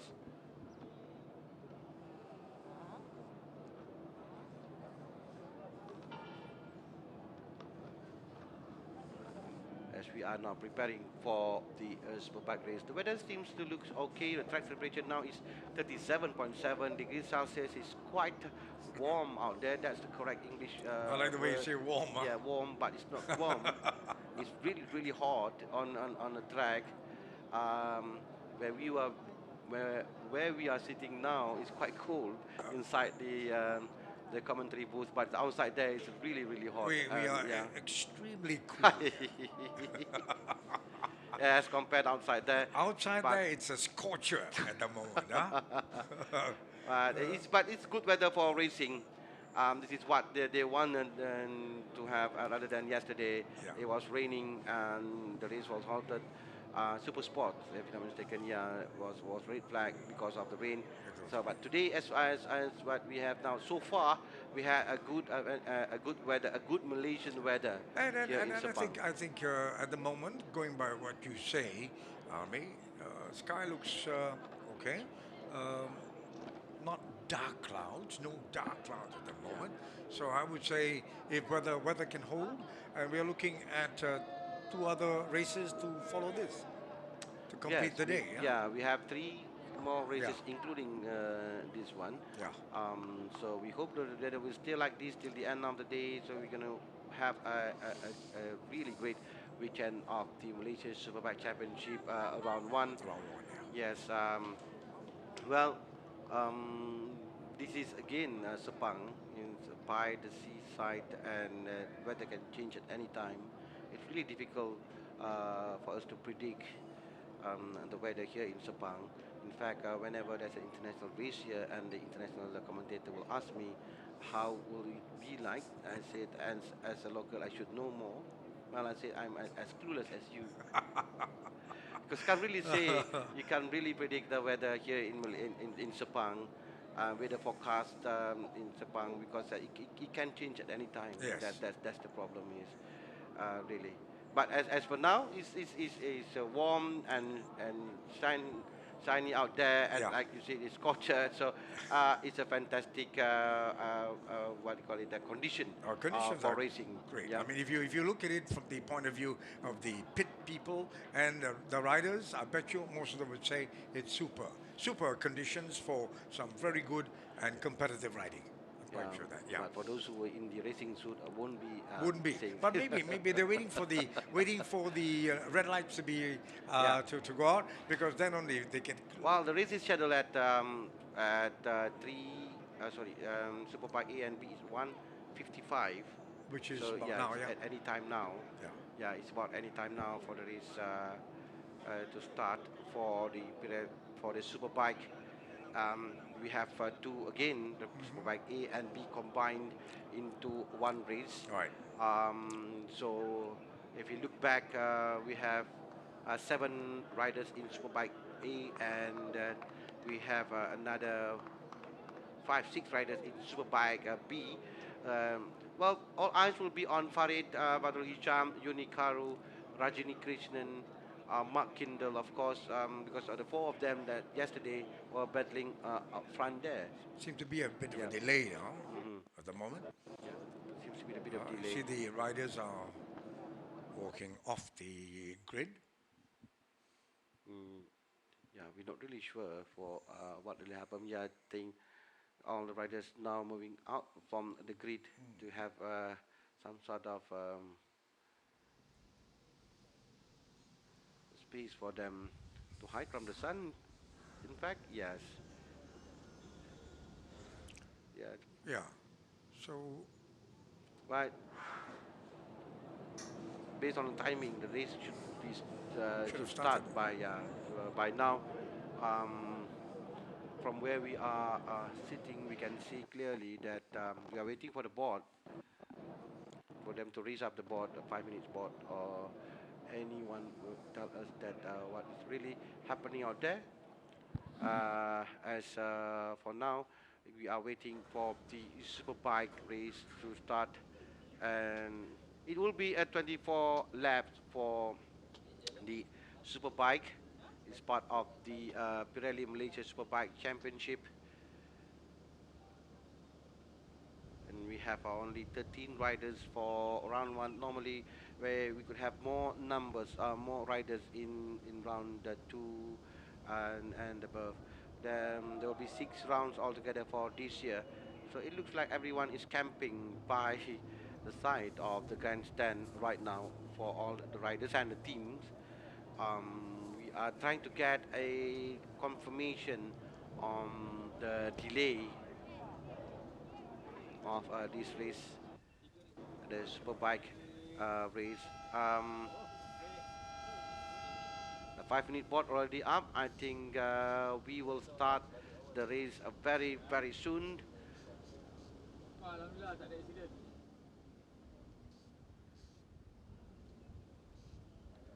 Yes, we will. The 5 minutes board is already up. Um, Yesterday, what happened in the race yesterday? In race one, we have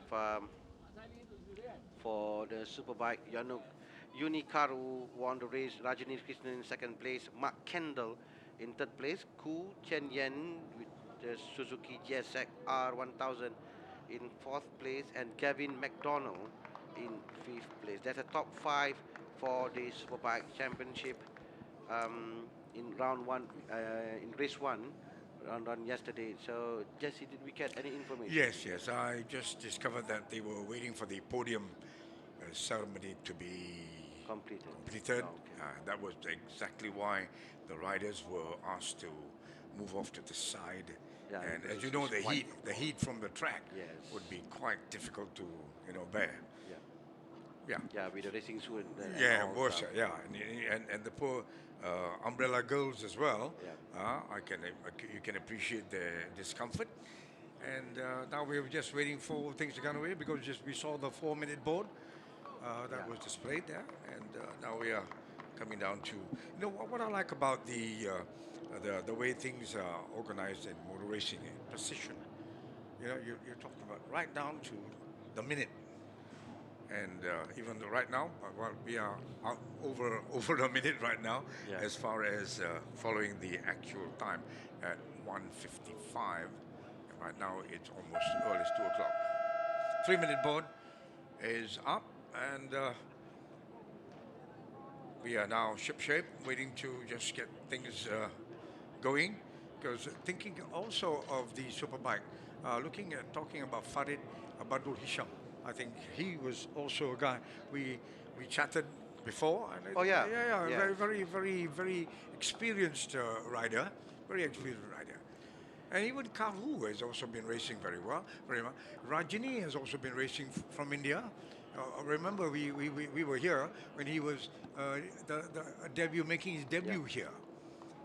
They have all been racing here for quite some time now, Yes, I yes, must say. yeah. There you go, the grid for the race 2. Yes. Farid Badrul Hisham, and we have Gianni Karu and Rajini Krishna to complete the first row. Second row, Mark Kendall. Yes. Yeah. Together with Ku Chi Yen and Gavin McDonald. And the third row, 7 on the grid, is Lingam Ramu. 8 is T Wee Jin. 9, Sim Kwan Boon.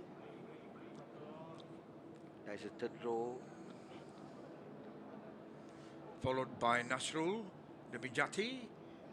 11th spot on the grid, Zulaz Mialaf, Alif Mohammad Yassin, and 12th, Mohammad Masoni Pitri. And in fifth row is the Muhammad Ali in Superbike B. That his name on the starting list. So we have 13 riders on the grid. So they are preparing now for them to go for formation lap, coming back to their grid position for them to start race number 2 for round 1. And well, we need to understand that we have to go for the podium for a while to have a look at the KTM RC Cup. Yes, this is the race 2. I believe this is for the silver because we have a Japanese winner on the podium for race 2. This is for orange. This is for the silver podium, not for the orange podium. Orange podium will be watching it after this. Ibrahim Norodin Rehan and Ismail Zamli. This is the silver class for the race that we watched right before the Superbike.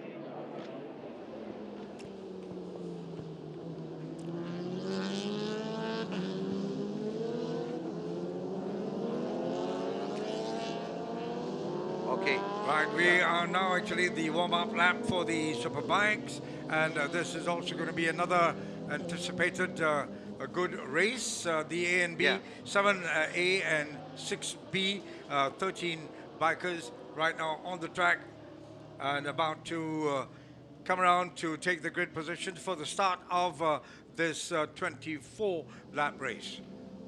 Well, once again done. Well, I like to use the word cracking for the race. Well, it is again for the Superbike, and all eyes will be on the top 4 riders. Farid Wadul Hisham had a good race yesterday before. He did not. He did not able to finish the race yesterday. So today is really a chance for Farid, for him to be in the front, and a good start is really needed in Superbike racing, as we know that a lot of riders had a problem in the first the right-hander of the south part of the track, this track, because they're not used to it, because they're used of racing at a full track. So it's going to be difficult, especially with this bike, the Superbike, with the speed on the bike, as we know, going through the long straight line, coming to the right hander, and then braking point is very, very crucial here. So we are starting right now. So it's in front bike number 83, but 32 is right there. It's, I think that Farid Wadul Hisham racing back is number, can't see the real number. I think it's Jani Karu is in front right now.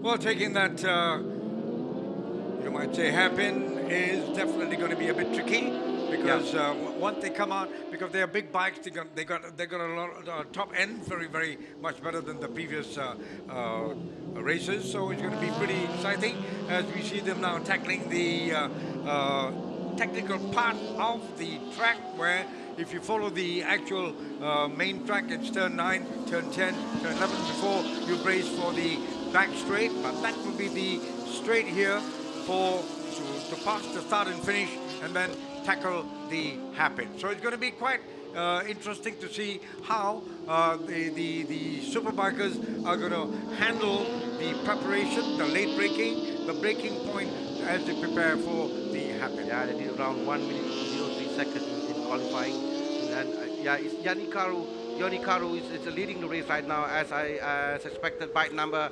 32 in front of his teammate, bike number 67, Rajni Krishnan, and Farid is there in third place right now. So the top three is trying to pull away from the rest of the group. So they already 2.5 seconds in front of Ku Chi Yen in fourth place, Mark Kennel down to fifth. So we have the top three riders now, Yoni Karu, Rajni Krishnan, and Farid Badrul Hisham. Yes, looking at the three breaking away, Karu, Rajini and Farid. Well, that's going to be definitely a battle on their own from the way things are. Whereas looking at the fourth, Ku Chi Yen, fifth, Mark Kendall, they are all circling around 109, 110. So nothing going to separate them. So we wait and see whether Mark Kendall, riding bike number 75, would be able to establish himself and move and join the top three. Because Mark Kendall took third spot in race 1. And looking also at the progress of Gavin McDonald, but looking at Karhu, well, Karhu is right now just completed lap 2. His lap time was 1:03.332, and that is fast.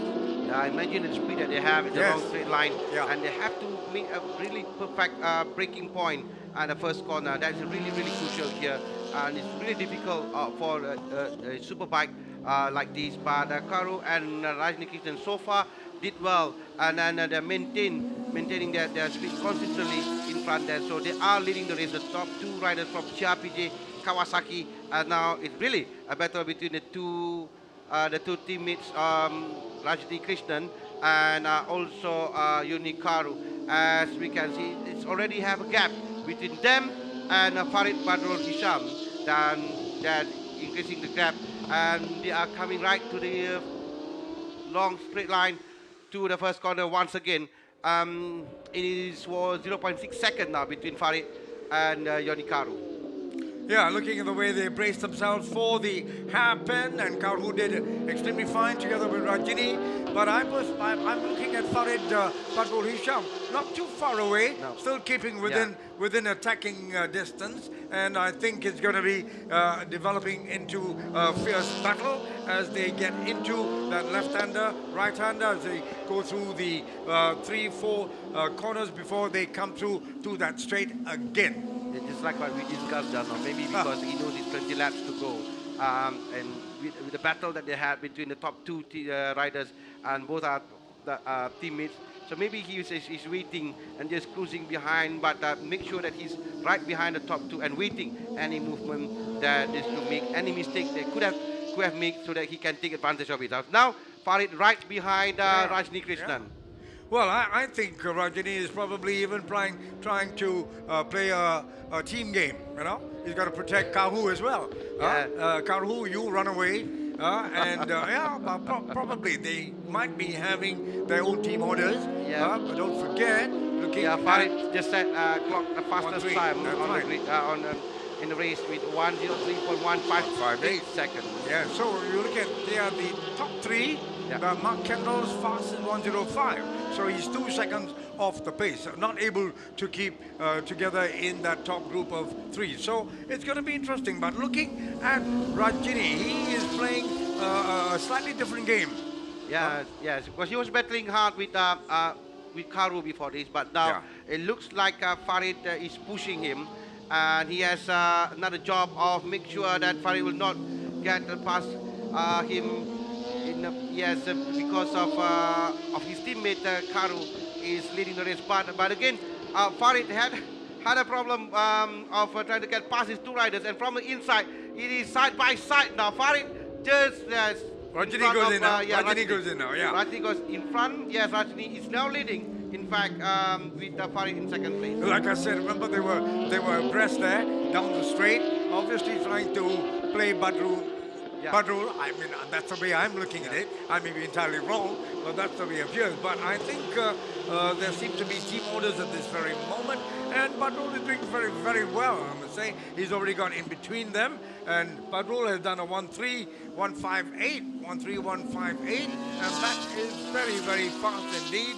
And he has now gone in between the Chia group, Chia PJ Kawasaki group, and I think he is definitely going to try and close the gap. But look at what's happening behind. Kahu is also closing the gap on Badrul. Yeah, because 19 laps to go, but it looks like the top 3 will be battling for P1. Yes.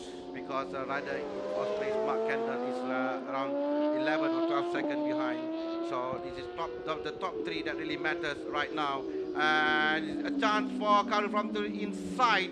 As we can say, this well, we saw a problem there with a smaller bike, but this is a bigger bike, a super bike. So it's even difficult for you to maneuver and a right-hander after a long straight line, after the speed that you have.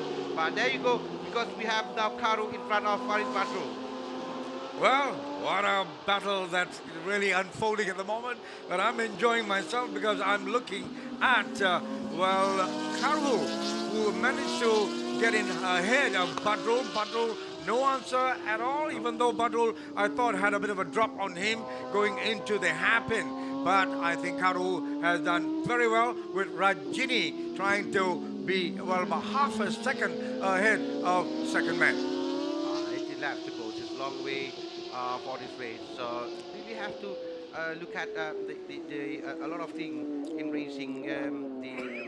We have to think about the tire as well. But as for now, Rajini has the advantage of being in front, and Janu Karu in 2nd place, and a little bit of gap between them and Farid Badrul Hisham, who is currently 1 second behind Rajini. That is the advantage that they are looking for. But the battle between the 2 teammates, well, that would be an advantage for Farid Badrul Hisham. That can play for an advantage for Farid Badrul. If they still can play very well, they know how to help each other and to push to make sure that Farid is behind, and that will be good for them. But if they are battling hard, and Farid is a very experienced rider, and I was about to say that. Waiting for the right moment for him to get from the inside. Because Badrul is not a newcomer, he's not a young person, young driver, he's got experience. So I would say he would bide his time. Well, I think he had a problem with his bike. Yeah. Because So? yes, Farid is losing behind. My goodness. Yeah, and again, he had a problem with his bike. I believe so, because of we can't see Farid on the screen. We don't know where he is right now. He was right behind Karu and Rajini Krishnan. And I noticed that he was slowing down right in a few laps. A few corners ago. Yeah. Then it looks like Rajni and Yanni Karu, who's now leading and have a very, very healthy advantage over Mark Kendall in 3rd place.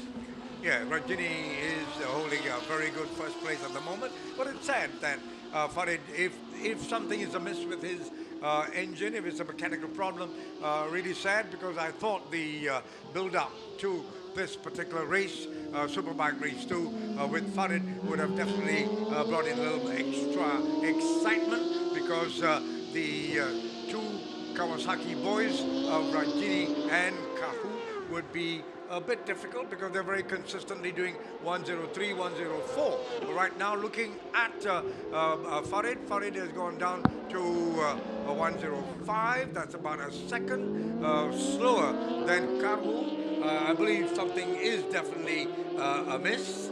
Well, whether or not he'll be able to nurse the bike because they've got 15 laps more to go, or whether Mark Kendall will now definitely receive orders from the pit, from his pit crew, that something is amiss, and whether he's going to try and up. Because looking at the time of Mark Kendall, 1:05.311, so I believe some understanding is slowly unfolding, but looking at the Kawasaki boys are really turning on the power. And look at them, and even with Karhu, right, just behind Rajini doing a very good maneuver, trying to keep Karhu behind him. But we are now with about 15 laps more to go. We are looking at the two Kawasaki boys really showing that they are the ones to beat.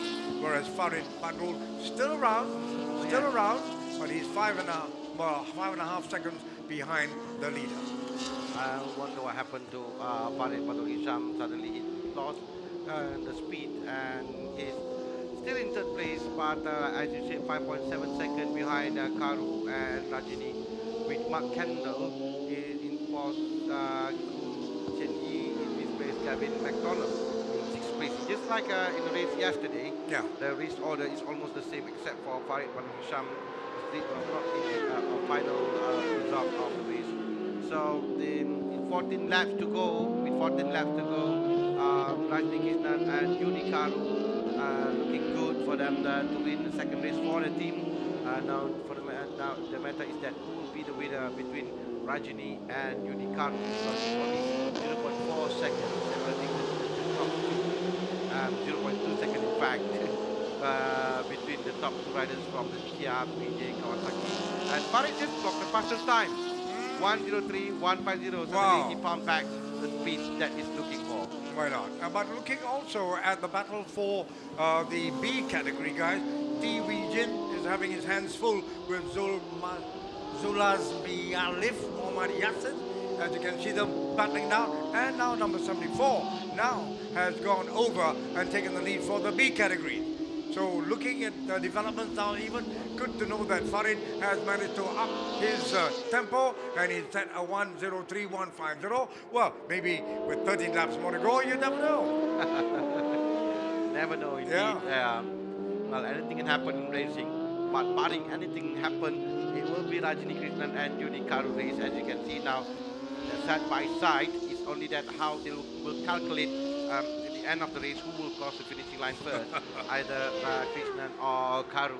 That, to me, that's the only thing that in their mind right now, because Farid is way behind. I think apart from winning for your team, it's also you want to be a two-race winner over the weekend, huh? Yeah. Well, we're looking at them, and there you go. As you can see, now Farid in the same visual.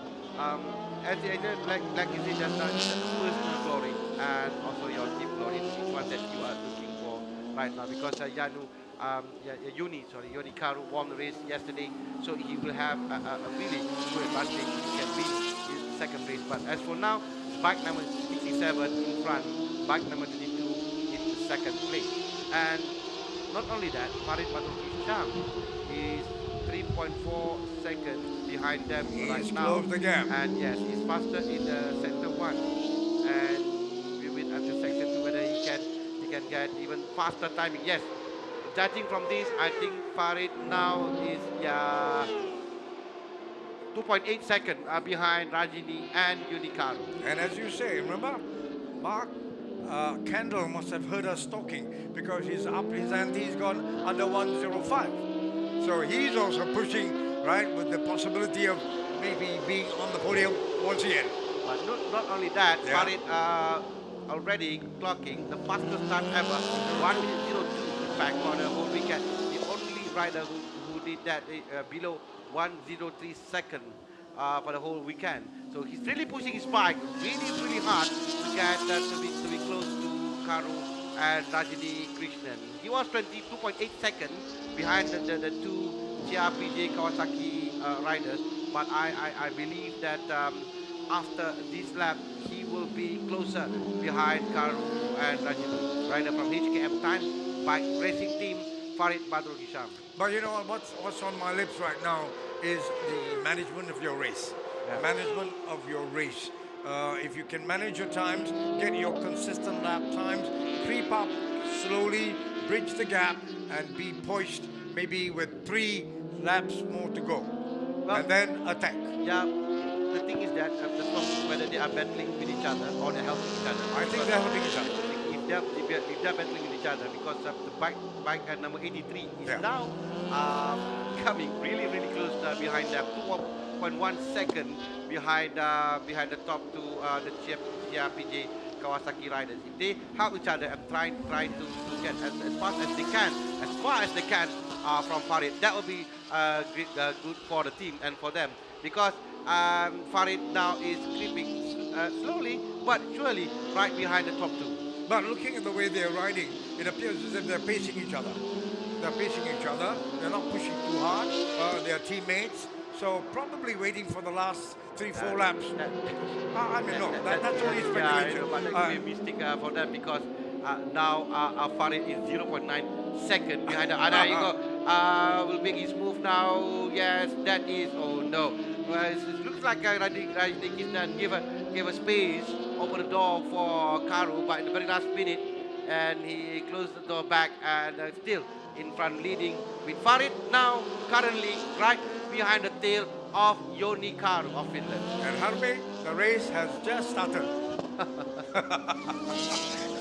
But anyway, I think it's great to see Badrul being able to join them, and now he's already in second place. He's after the first the rider right now, but whether he's, well, I think it's going to develop in a beautiful race at this moment. Badrul is stuck right behind. Whoa, He's zooming outside, past, yes. but on the outside, but he is trying to overtake, and he's already there on the fast part of the circuit down the home straight, and he is already in second spot right behind Rajini.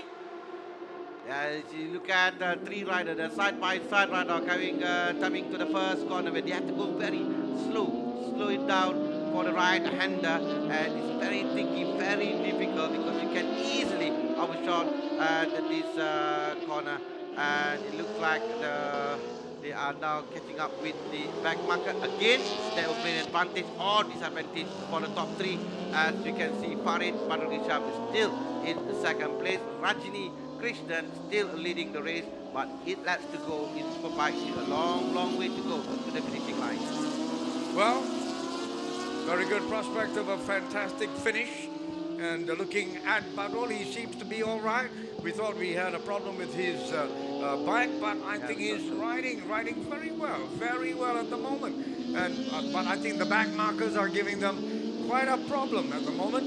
And I think the back markers should learn how to move away, give the faster bikes some time, and look at the battle right down the straight now with number 83 doing extremely well, racing, preparing for the hairpin. Yes, in fact, Farid Badrul Hisham that's overtook Rajni Krishnan, now leading the race. And I believe this is the first time that he did that.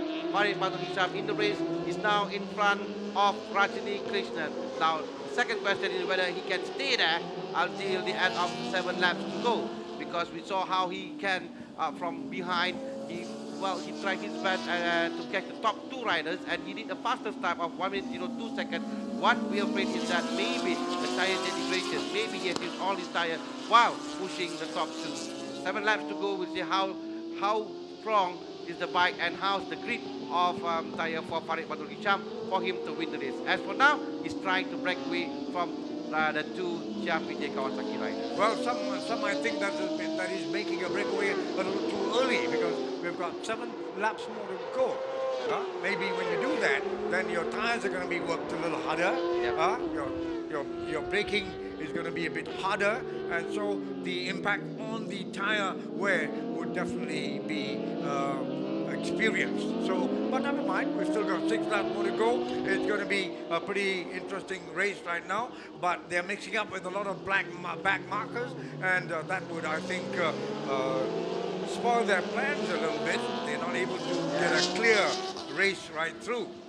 Yes, the back marker can play a part as well because of they have to give away to the leader of the race.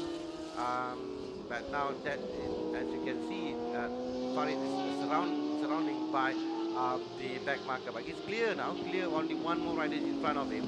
And we should have to ask Farid what really happened to him when he lost well, from our radar for 3 or 4 good laps that we did not see him. But now with 6 laps to go and he's really pushing really fast in front. It's like nothing happened to the bike. Yes. But anyway, he's just overtaken the leading B category, number 7, 70 Wing Jin. So I think at the moment things look very good. The bike seems to be on song, but you never know whether Jay Kapu may have different ideas, because you got 5 laps to go. Just keep close. Don't let him run away too far, because then you will not have enough time. But well, this man is the leader, the one in beautiful blue, the Valentino Rossi colors, if I can use that term. But that he's first leading in the B category, whereas overall in 7th spot. So coming with 5 laps more to go, and looking at that fantastic run by Farid. He did a 102. Now he is around 103. So, but Kahu has done a 1-2. Yes. 102.963. And now that means Kahu is definitely upping. He's got to chase. He's going to try and close the gap onto Farid. And this is, as I said, the race. Yes, 4 laps to go, and Karu is now making his move. He was making around 1 minute 04 all this while, but now he's down to 1 minute 02.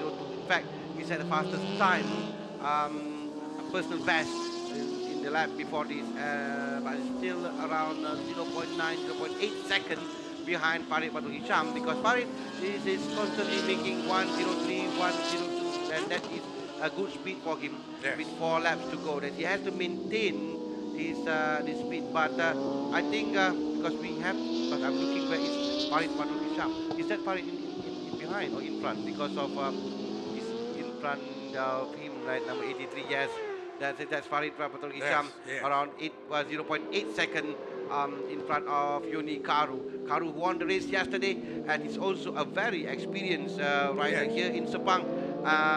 Then he is pushing really hard with 3 laps to go, so he will give all out the remaining 3 laps for him to get in front of Farid. But I think Karu is definitely making an impression now. Definitely making an impression, trying to catch the very fast Farid, and going into the back part of the circuit. I think it's going to be pretty exciting, because Karu is closing the gap. Once again, the back marker is... I think we've seen so many back markers there. If the back markers can really understand that and move aside and allow them to race. But looking at the gap and looking at Badrul, well, Farid is definitely serious right now, with coming down to coming down to 2 laps. I think right now they're going to cross and complete, and they're going to be 2 laps remaining. It's not over yet, I must say that. It's still not over yet for Farid and Yoni Karu, because Karu still have a chance with the speed that he has. Maintaining is the 103. In fact, he is faster than Farid in the previous lap, 103.163. While Farid is doing 103.404 seconds. And then now the gap is down to 0.640 seconds. As you can see now, the gap already, now they are really quite close to each other. Well, this is a chance where, because 2 laps to go, and I believe that Karu will try to be right behind of Farid Badrul Hisham, and in the final lap that he will have 1 or 2 real good chances, especially after the first, before the first corner, long straight line. That's the place, that the right place for him to overtake, and also down there in the turn 13 to turn 14. That's it. So he has 1 more chance to do it, but this is coming to the final lap of the race. But I think the gap, Karu has not been able to close the gap. So coming into the final lap, I don't think so. From the way I see it, I don't think he'll be able to mount a challenge, even though he's a definitely competitive person. He seems to have closed the gap right now, but I think Parul has got a lot in his tank, if I can use that expression, and I think it should be Farid, what do you call, race this time around. Yeah, it's Farid race to lose because he's leading the race and we have only few more corners to go with a backpacker again, but give away to Farid Badrul Hisham. Barring anything happen, barring any crucial mistake made by Farid, he is now coming to the straight line to the checkered flag. Muhammad Farid Badrul Hisham, bike number 83 for his camp Times Bike Racing Team. Take the checkered flag with Janu Karu in second place and Rajini Krishnan, who were at one time, Rajini, who was at one time leading the race. He is currently 13 seconds behind of Farid Badrul Hisham to complete the podium for Superbike A. While Superbike B, we are waiting for Zulas Yalif Muhammad Yasin to cross the line and to take the checkered flag.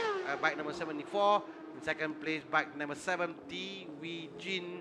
And in third place, bike number 23, Sim Kwan Boon. We will wait for the official result of the Superbike Race 2 in Malaysia Superbike Championship, Race 1, Round 1. And looking at the way we were talking so much about the Superbike A battle, where Farid came out tops, beating Karhu and Rajini. But while they were doing that, the battle for the B category was actually very, very keen, where we saw number 7, that very bright blue, metallic blue machine of his, that Suzuki was having a battle with number 74, Zulaz Malif, Muhammad Yasin, doing extremely well to complete that particular race, this race rather, ahead of number 7 and to win the Superbike B category. So that was what was happening at the same time while we were watching Karhu trying to close the gap on to Farid Badru.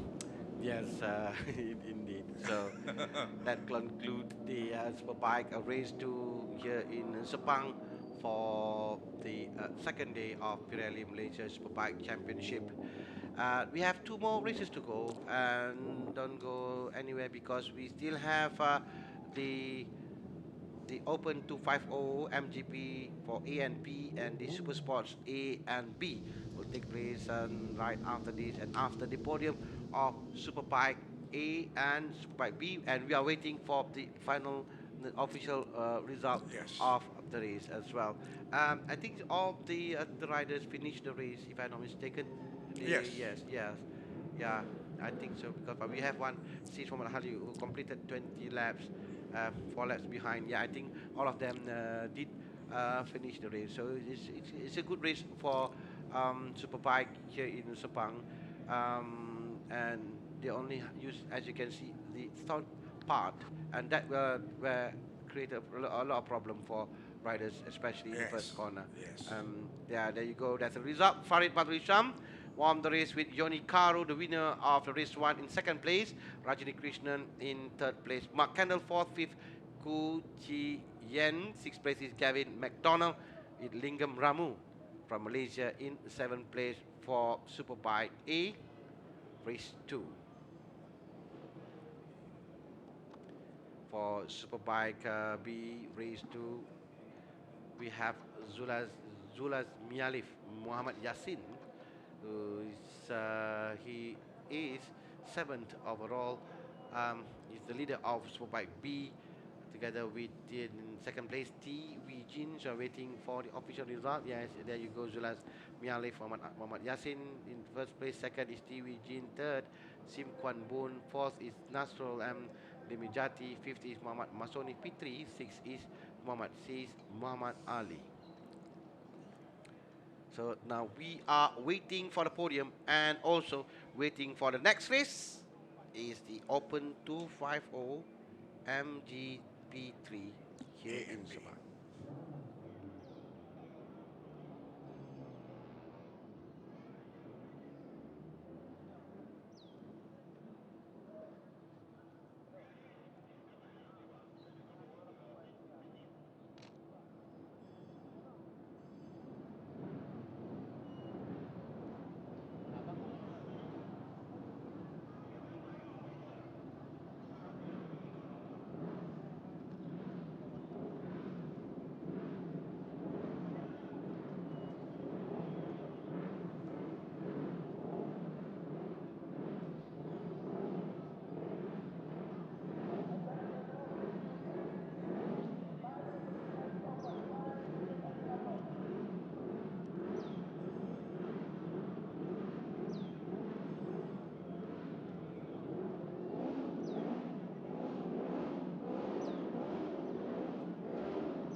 podium presentation, Malaysia Superbike, category A.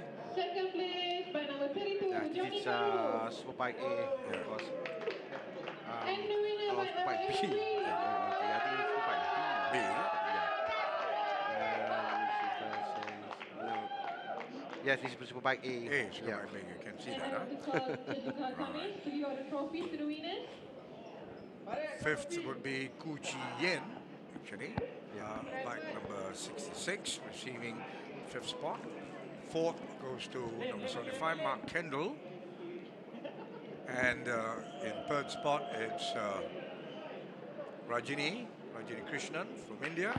And the winner for this race is, of course, Badrul Hisham from Kahu in second spot.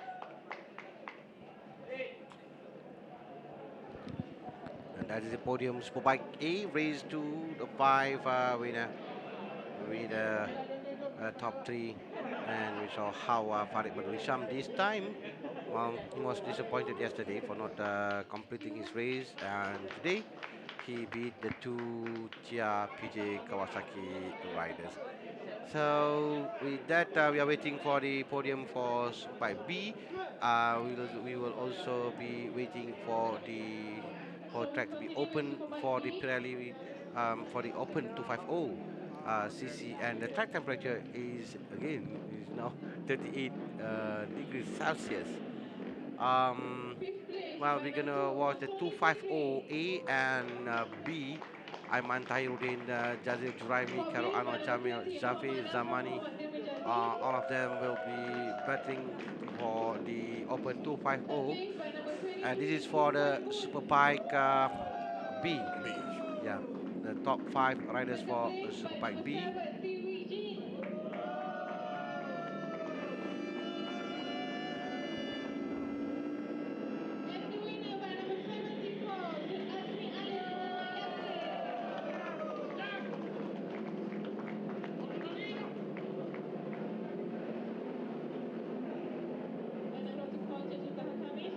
And that's the winner for the Superbike B. Is Muhammad Masoni Pitri in 5th place. On 4th place, Nasrun Dinijati. 3rd place is Sim Kwan Pun.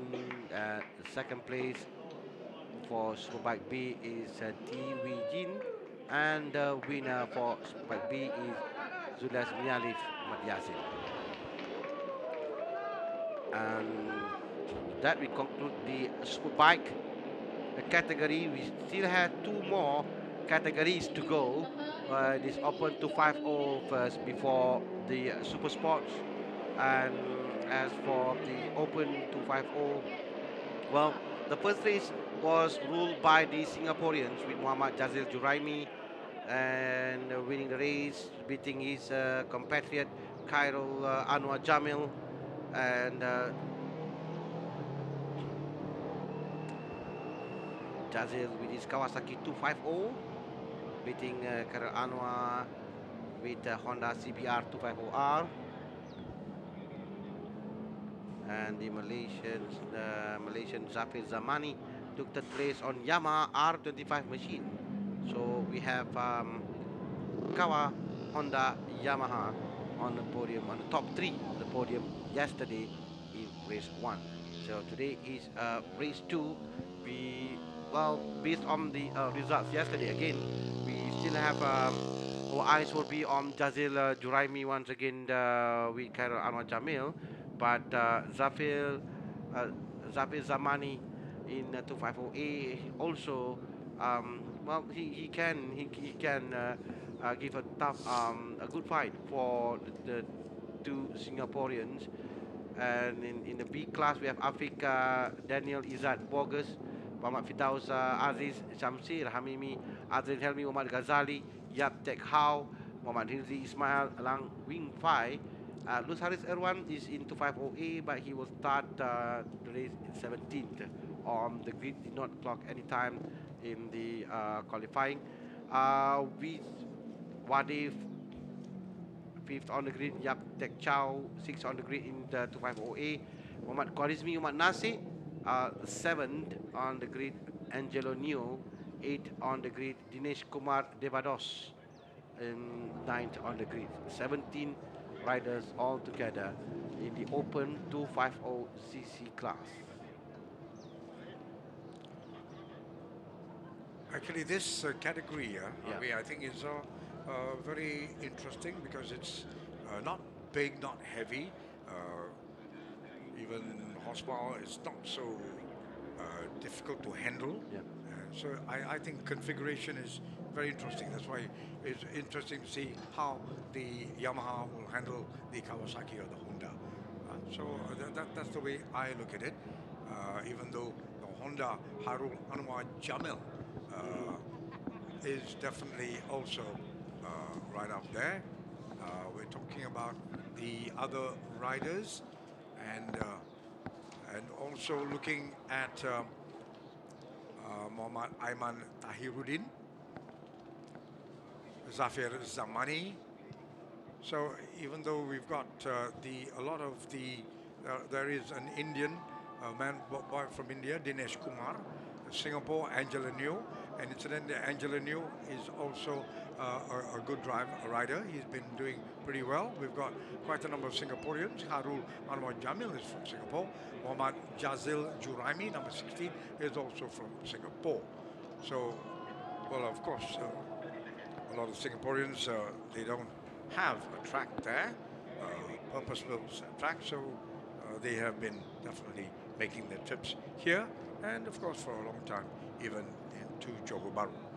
Yes, but we saw how in the qualifying, only 3 riders who clocked below 117. Below Aiman, 117, yeah. Muhammad Aiman Yeah. Tahiruddin, Yeah. Muhammad Jazil Juraimi, and Karl Anwar Jamil. So the top 3 of them with 116. Then we have 2 riders with 117, Zafir Jamani and Vish Badev, bike number 4, Yeah. and then 3 riders in 118. So the difference is it's quite a gap between the fastest rider 116 to rider in 6th place 118, and all of them into 50 class A. So it's really a battle between the Aiman, Jazil and Karl Anwar together with Zafir and Vish Badev, Yeah. because we have only 16 laps for this race, 250. Yeah. And now the track temperature suddenly now went down to 36.9 degrees Celsius. So we hope that we will continue to have a good weather. Yesterday in the final race at Super Sports, where there were downpour and the race have to be red flag. So we are hoping to see a complete 250 and a complete Super Yeah, Sports. I know I was talking about rain all the time, talking Yeah. about rain, but it all depends on whether, but you know how the weather can change very Yeah. fast, right? So as we were talking about Sepang being very close to the coast, yes? So things could change. But anyway, hopefully, I think it'll be dry all the way, and I would expect to see also a pretty good Super Sport final race. Yeah, that's what we're Yeah, waiting that's for also to lovely. see the Super Lovely Sports. race, It will yes. be a good race Yes. for the Super Sports. But before that, we will be watching the Open 250 race number 2. And as we mentioned just now, we look at the time set by the riders, and then we're going to have, I think, one group in front Yeah. with 216, 217, Yeah. 116, 117 per lap, Yeah. as compared to 118 and the rest. I think it's going to be. Because, I think it'll be going to be 3 if nothing happens there. Machines 3 would be breaking away from the rest. yeah, that is the starting grid with Aiman Tairuddin, pole sitter, first row. Second on the grid is Muhammad Jazil Juraimi. Third on the grid is Karl Anwar Jamil. And 4th on the grid is Zafir Zamani. 5th is Vishvadev. And 6th is Yaptek Chow. Then we have Qarizmi Muhammad Nasir, 7 on the grid in third row. 8 on the grid is Angelo Neo, and 9 on the grid is Dinesh Kumar Devados. From India. We've got 10th on the grid, Afiq Daniel Izar Rogers. 11th, Muhammad Firdaus Abdul Aziz, and 12th, Muhammad M. Shamsher Hamimi. And then fifth row, we have Azrin Helmi Muhammad Ghazali, 13 on the grid. 14, Yap Tek Hao. 15 is Muhammad Hirzi Ismail. And 16th on the grid is Lanwing Fai, 17th, Lut Harid Irman. Yes, the 17 riders on the grid. Lut Harid Irman did not clock any time during the qualifying, but he's in the race. Based on the starting grid, he's in the 17th on the grid, even though he's in in the 250A class A, but he will be starting the race from the back of the grid as compared to the rest of 250A is in front of the 250B. So 17 riders on the grid right now, 16 laps to go for all the riders in round 1, and this is race 2, which race 1 took place yesterday. And an observation, Harmi, looking at Chia PJ Kawasaki, they have got many riders in their team. You can see them coming up all the time. Chia PJ Kawasaki. And right now it's Muhammad Jazil Jurami with them, together with Vishvadev, number 4. Track is already being closed, and we are waiting for the formation lap. 1 minute board is already up. Now I suppose, and because we can see people clearing out from the track from where we are sitting, so the track already being cleared.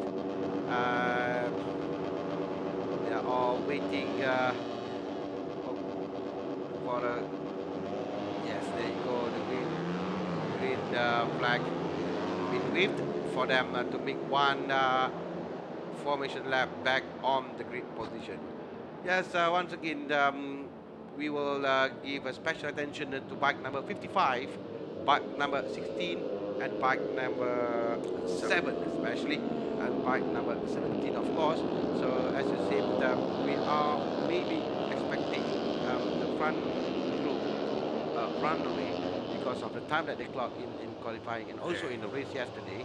So they are obviously a lot faster than the rest of the group. So we will have 2 or 3 groups in this race, and we are expecting to see a good battle between the top 4 at least for P1.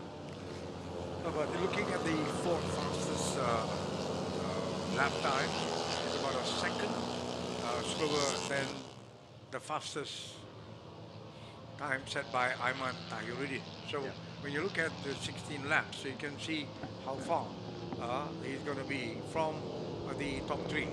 So I really believe that you will find, unless the mechanics have found something else, and something else, and we're able to give him that little extra, I can see basically the battle between number 55, 16, and number 7. Well, the bikes are on the grid now. They're going to come back, and they're about to be under the starters' orders very, very shortly for the 16-lap Open 250 race.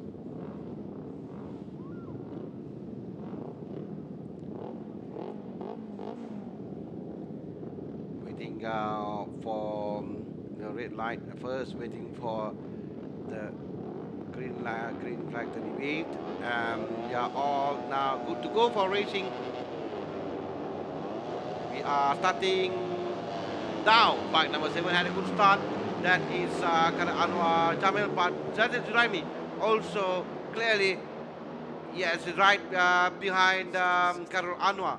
Kara Anwar is right in front right now. Bike number 55, in fact, that is well, I saw bike number.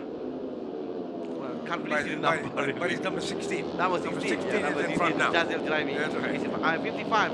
Yes, I am correct. It is Ayman Tahiruddin also had a good start. Yeah, looking at 16 now in the lead, but they're all well, so close together, with Harun Anwar number 7 also very clear there as they come through the first few corners, but it's definitely appearing to be already 2 of them pulling away, and the pack slowly stringing out at the back, pedestrian light. But well, 16 laps, so we wait and see to see where the gap is going to be slowly affected. And as we see at the moment, we've got top 4 in a bunch together, with the others all strung out the back, and we're waiting to see them complete lap 1. Well, this is only lap 1, but we already have 4 riders as what we expected early the race. Number 16, number 55, number 4, number 7, and now they are now side by side going to the first corner. And now it is, I think it is bike number 16 and 55 still in front. Yeah, I thought for a moment someone went a little wide and probably missed his braking point, and that is why he couldn't tackle that corner well enough, I think. But looking at if you compare the Superbikers, they were able to handle that happen, I think, better. Because these are all young riders Yeah, that we young are riders, looking that's at now. So sometimes we can see the experience play important role, especially with the tight corner and that type of condition that really matters. But as we're looking at now, out of track, that is, I think, bike number 7 or number 4. Yes, he was off the track for a while, and that is bike in the 4th place right now. It is can't really the number from there. It is, well, one thing for sure is Jazil Juraimi. Then we have Ayman Tairuddin, Karol Anwar Jamil. It's Vishvadev, bike number 4. Yeah. Yes, that's the rider who had that moment just now. And I thought that was a dangerous moment. Yeah. Could have resulted in a bit of a collision. But number 16, Muhammad Jazil Juraimi in the lead from number 55. Harul Anwar Jamil, number 7, is in 3rd spot, with Vishwadev, number 4, in 4th place. So at the moment, we are looking at a group of maybe 4 making slowly an impact in this race and breaking away against 2 in front and 2 behind. Yeah, what is being Nancy is loner trying to get to that group in place right now. But the top 4 is quite close, really, between them, especially the top 3. Well, it used to be top 3 now. There's a gap, as you say, between the 2nd and 3rd place. But well, that gap is not really concerning, because it's still at a distance of Vishvadev to Karol Anwar Jamil and Ayman Tairuddin. As you can see now, they are closing down. But Jazil Juraimi still in front, leading. Vishvadev set the fastest time in the lap. This is where that some of the riders made a mistake, but Vishvadev now jumped to a 2nd place, coming to the first corner with Ayman Tairuddin in 3rd place, and then we have Karol Anwar Jamil in 4th place, and then Yuko is alone right behind in 5th place, bike number 21. But looking at the way the riders have been really handling that hairpin, it would be well advised if they hug the inside and don't even if you have to slow down your speed, but maintain and protect your position, it would be better rather than going wide as you exit, right? Even judging by the way most of the Superbikers did it, and they were doing it quite well. Hug on the inside and defend your position. Yeah, Ayman Tairuddin just dived inside of Vishvadev to go to the 2nd place, because Vishvadev was playing protecting his teammate just now, because he was 2nd, and that gave a chance for Jazil Juraimi to run away, and now we have already 1.6 second gap in front of Ayman Tairuddin, and Vishvadev now climbing back, trying to get back to the 2nd spot. This is just like Superbike, again with 2 CRPJ Kawasaki rider in front, controlling the race, but well, in the end we don't know, because of in Superbike it didn't work. So this time we still have Jazil Juraimi now. He has quite a steady lead in front there, and Bike number 7 trying to drive on inside is Carol Anwar Jamil. Oh, Carol Jamil! And he brought, I think, Vishwadev down together with him as well. So 2 riders now out of the race for the moment. I think they're trying to get back. Whether they can still continue racing in bike number 4 and bike number 7. Well, I think, judging by the way things happen, I believe number 4 just nudged the bike in front. That was number 7, and that caused the imbalance. Yep. And that's how number 7 went down. And number 4, while after touching, he also lost himself there. Yeah, Well, yeah. two riders out of the race. Pity, because I thought they were doing quite well. That was Vishwadev, who was Yeah, riding Vishwadev. very aggressively. I must say, very aggressively. And so now, what has happened is Kuwarizmi has been now promoted up to 3rd spot with Lut, the man who was right down at the back, who has come up now, and he is in a threatening 4th position with the man from India, Dinesh Kumar Devados, in 5th. Angela Neo from Singapore was also doing pretty well in qualifying, but he is now in 6th place. This is the real battle now on the track. Dinesh Kumar Devadov behind Luz Haris Erwan. Luz Haris himself is only 2 seconds. Oh, there's another bike down on the grid and almost hit. Well, that is number. Is that Jazil Juraimi? That is the leader of the race. In fact, yeah, that's the leader of the race. It's bike number 16. Jazil Juraimi also had a problem with the bike. Yes, there is there's a confirmation of Jazil Juraimi, bike number 16. So Aiman Khairuddin will be promoted now, leading the race with Warismi Umanase in 2nd place. Luz Haris Erwan, in fact, will be in 3rd place. So this is what we said now about the championship. How things will change, so fast, The whole situation will change, and I know dejection, poor fella.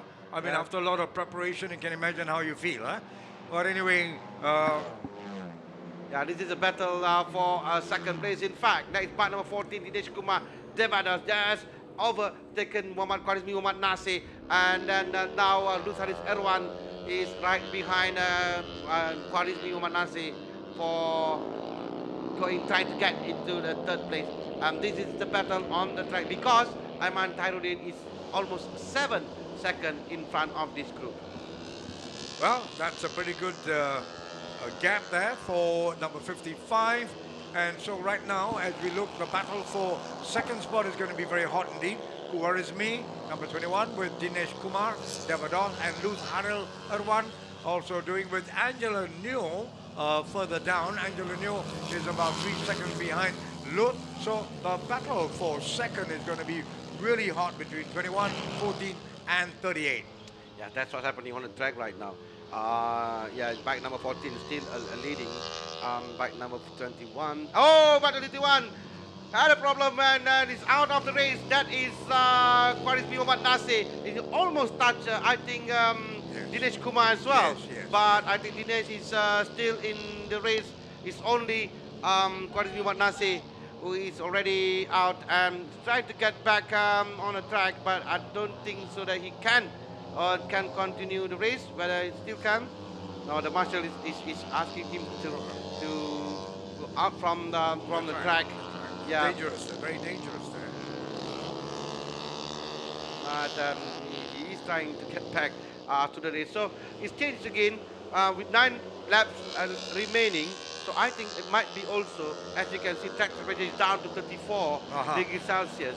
So the changes of the track, then affecting the grip of the tire as well. That's right. Yeah, I thought so too.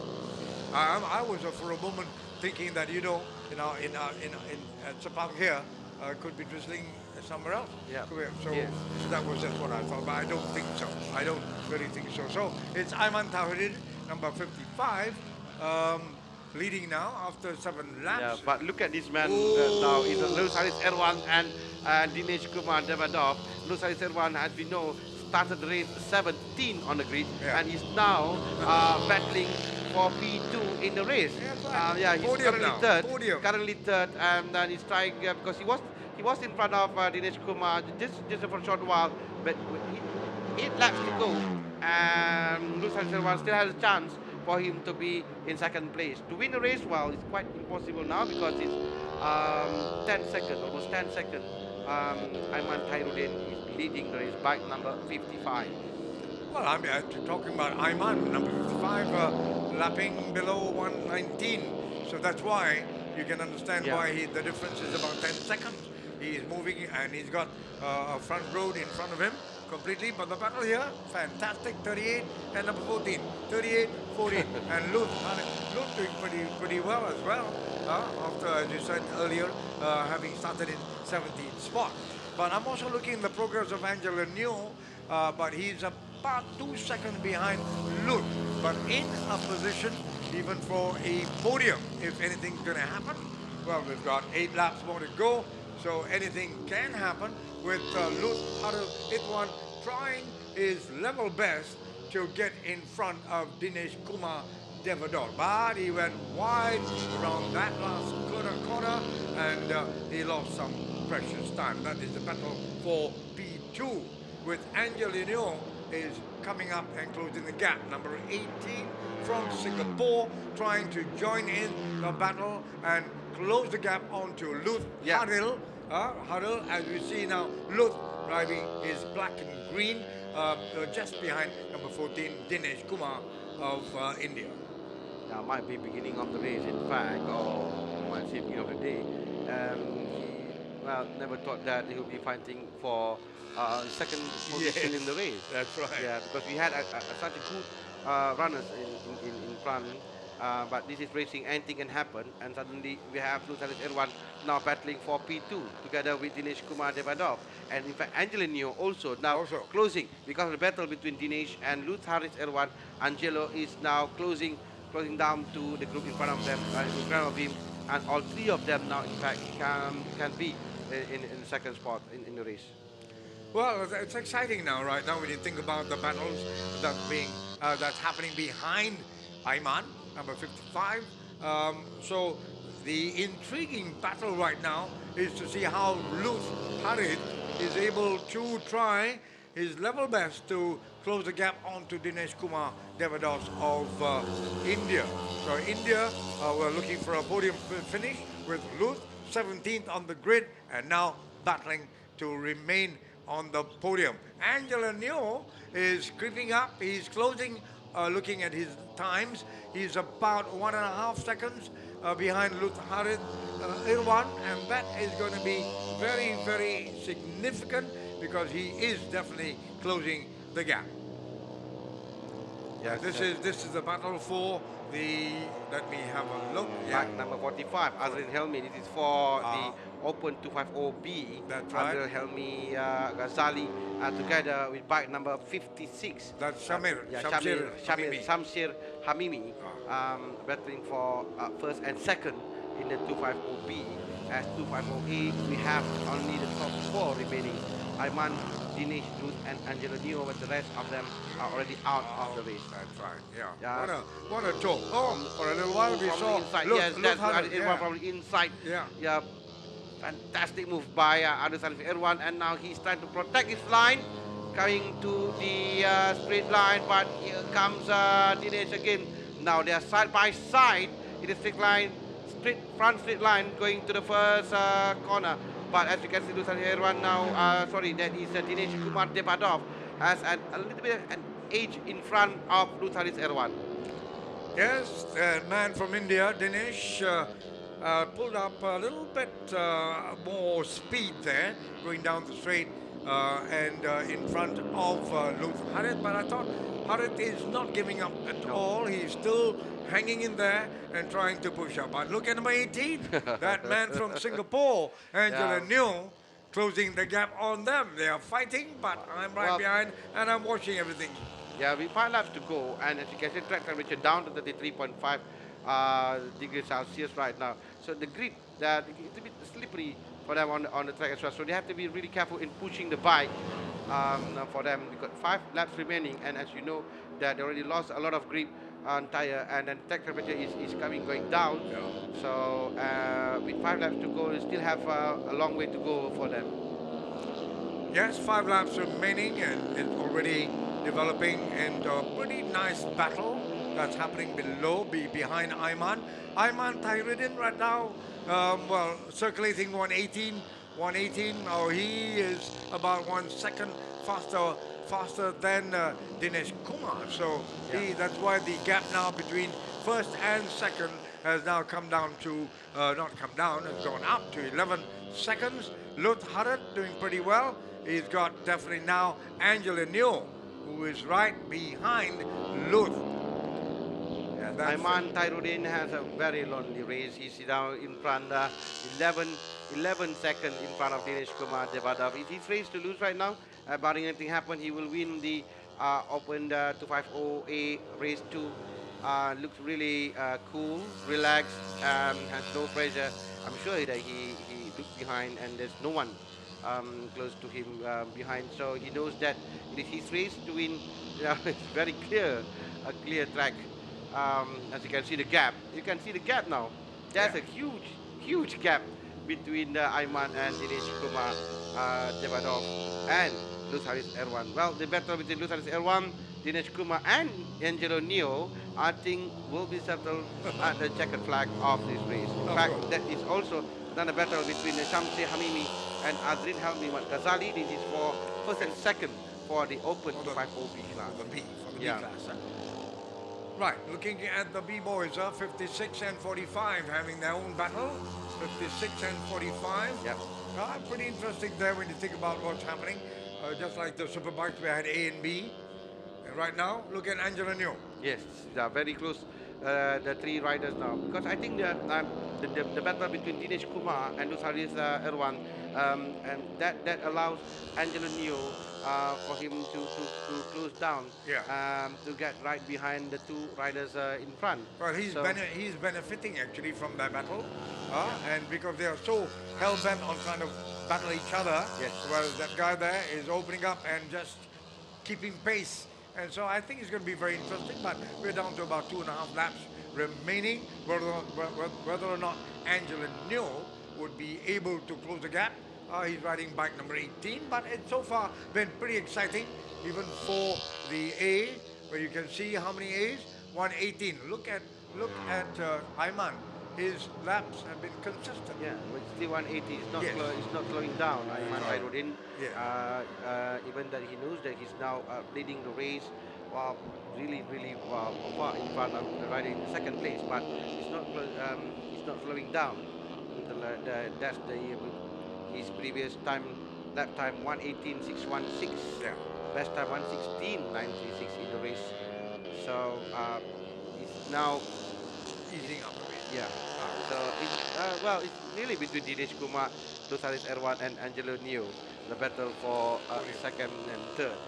That's the real battle on the track right now. As we can see, Dinesh is really doing a good job of protecting his second place.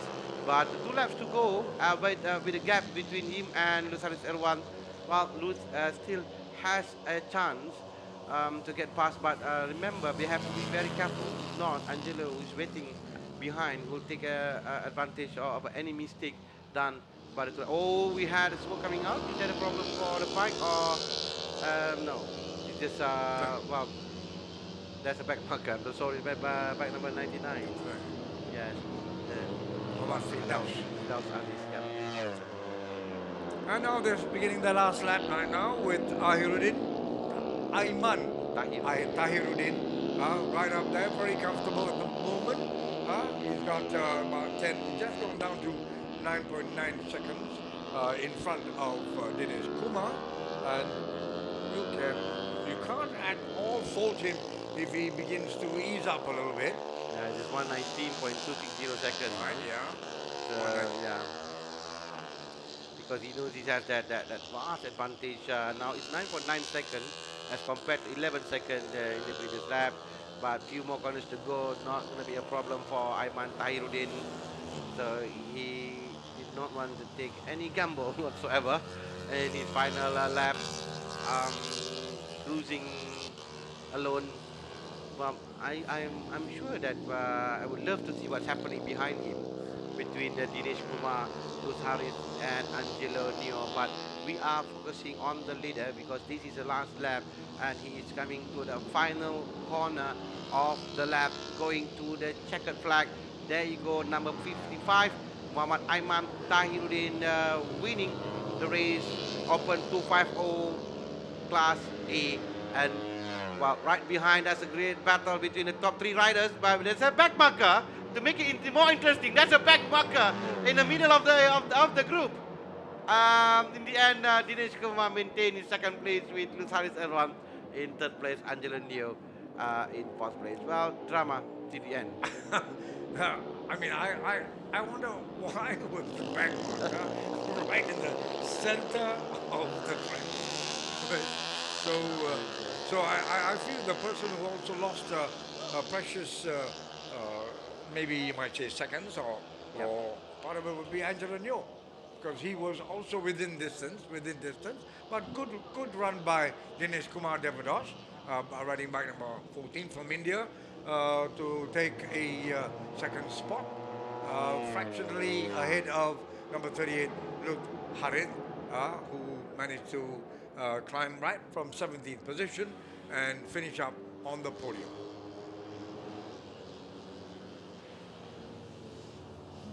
Well, I think the weather will hold. I think the weather will hold. We hope so. We are hoping for the best. Yes, we still have one more race to go. Yeah. The Super Sports one right after this. Well, as for the Open 250 CC, Aiman Tahiruddin, that's the story of the day. Aiman Tahiruddin won the 250A with Dinesh Kumar in second place, Luz Haris Erwan in third place, Angelo Neo fourth, Azrin Helmi Ghazali for the 250B. So only 4 riders in the A class, because all of them, the rest of them, Walid Muhammad Nasir, Jazil Juraimi, Karol Anwar Jamil, Bisvadev, Safi, and Yap Teng Jawa, all DNF in the race. So for 250B is Azrin Helmi, Ghazali bike number 45, and Shamsi Hamimi bike number 56, and Lan Wing Fai bike number 37, Yap Tek Hao bike number 36, and bike number 58, Muhammad Hirzi Ismail. That's the result for the Open 250 CC. When you look at DNF, 5 DNFs. Yeah, I think the most of the race. Not only through crashes, but through. Yeah, I believe because that you see track temperature is going down now, 32.8 degrees Celsius as compared to 38 at the start of the race. 38. So that also can give a lot of problem for riders in maintaining their stability and their control on the bike and the tire as well. So that's the end of Open 250 CCA and B. We are waiting for the podium of this race, and also to watch and then for the track to be open for the final race of the day, the Super Sports A and B. That's the results for 250A. Aman Tahiruddin together with Dinesh Kumar Devadov, Luz Haris Erwan, and Angelo Neo. Khwarizmi, in fact, will finish the race in 5th place. He did not finish the race today. Only top 4 of the race of the A class finished the race in race 2, and will be on the podium right after this. This is results for the Open 250A. For the results Open 250B, it will be Azrin Helmi Muhammad Ghazali who won the race, and Shamsi Hamimi in second, Lan Wing Fai in third, Yap Tek Hao in fourth, Hirzi Ismail fifth, sixth Afiq Daniel Izzat Borges, 7 Muhammad Firdaus Aziz, who I believe also DNF in the race, or no, finish the race. So the top 5 will be on the podium for the Open 250B. So we are waiting for the podium and the final race of the day. So don't go away, stay with us. We are watching Pirelli Malaysia Superbike Championship Round 1, Race 2.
Well, we are watching the final race of the day while we waiting for the podium for Open 250cc, and this is the Super Sport category. And where yesterday during the race, which supposedly 26 laps, was red flag in lap 12 due to the heavy showers, where the 49-year-old rider from German, Ismail um, Smaji of Bike Art Racing was declared as winner, with Sauli Henrique Lettinen and Yusman Abdul Majid took second and third place on the podium for race one. And we have quite a number of riders in the super sport category. We have, in fact, 20 riders lining up for the race. Of course, Ismail Smadi will be on the podium. Sorry, on the pole position for this race, because he set the fastest time in qualifying 1:07, 2.88 seconds, bike number 40. Sauli Henrique Lettinen will be second on the grid with Muhammad Iqbal Kuzaimi Azhar in Super Sports A, third on the grid that in the row one. But we are also looking at, we have a name, um, that is Adnan Shah Kamal Zaman, 17, for the bike art rider. That is a former Moto2 rider for Malaysia, former champion in the Malaysian Superbike Championship, and then also a former champion in the Capri racing as well. So he's overall winner of in every race. So Which number are you talking about? bike number one, Azlan Chakapon Zaman. He always used bike number 25, but someone else is using number 25. It's Sauli Henrique Lettinen. So he will be riding bike number one. But I was made to understand that he was not here yesterday, so therefore he will start the race from the back of the grid, and let's see what Azlan can do from the back on the grid, because he was he was busy preparing for the Asia racing as well, and I believe it's part of his preparation and for the race. Um, this is Super Sports A and Super Sports B. Yesterday, it was a red flag due to the weather condition. So let's hope today the weather stays clear till the end of the race. The track temperature now down to 32.5 degrees Celsius. That also spells a lot of things for racing, especially the tire condition, the grip of the tire on the track, will also different from the race that we watched before this, in the Superbike and also in all the four classes. In fact, that we watched earlier today, this is the final race of the day, the final race for round one. So the race two for Super Sports A and Super Sports B. But looking at Aslan, I think Aslan has he's a likable person, and he's also a very good athlete from that point of view. His preparation, and Yeah. you can expect Aslan to really be in top condition. I believe that even though he's way down in 17th spot, I believe that he would be definitely doing his Yeah. utmost to be right on top. He finished Uh, 10th yesterday, in fact, 10th, huh? in race one. I see. Yeah, he finished 10th in race one yesterday. With the track condition, it's also not really suitable for racing. So that really um, not really counts in a way, because Yeah. today we hope to see a good battle between all of them. So this is the podium for Open 250 A and also 250. This is A, I believe. Aiman Tyrudin is the winner, yes, and Angela New fourth. It's only four riders completed the race in A. 250A, Luz Haris Erwan in the third place. Second place, Dinesh Kumar Devados. The winner is Muhammad Aiman Tahiruddin, winning the Open 250 class. So there you go, four riders on the podium in the Open 250cc. Before we go back to the track for the Super Sports A and Super Sports B. 24 laps for the Super Sports. Fifth place by Still number very, very young, 58, Aiman Muhammad Tairuddin. Hemzi Yes. Ismail. Angela New looked Fourth the, Yeah. place by the number better side of 46, Yap 45. Tek Yes. This is the Third place by number super. 27, This is the Lawi 250 class B. Yeah. Yeah. Second place by number 56, So 5 Muhammad Shamsul Hamidi. riders will be on the podium because they have more than 5 riders finishing And the winner by number the race 45, just now. Azlan Helmi Muhammad Ghazali. The winner for this is bike number 45, Azlan Helmi Muhammad Ghazali, with Samsi Hamimi in second place.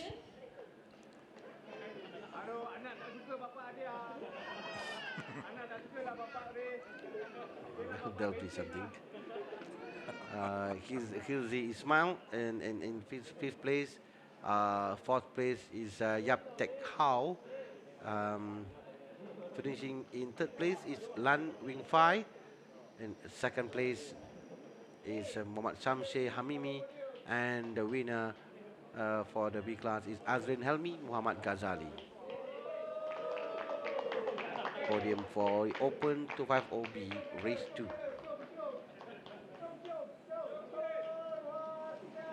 Congratulations to all the winners and thank you once again, Encik Taha. Well, we will go back to the track and waiting for the race to start for the Super Sport class. This is the final race of the day, and a lot of riders that we will look at today, and we know that they have a lot of experience racing here in Sepang, especially in the Malaysia Superbike Championship.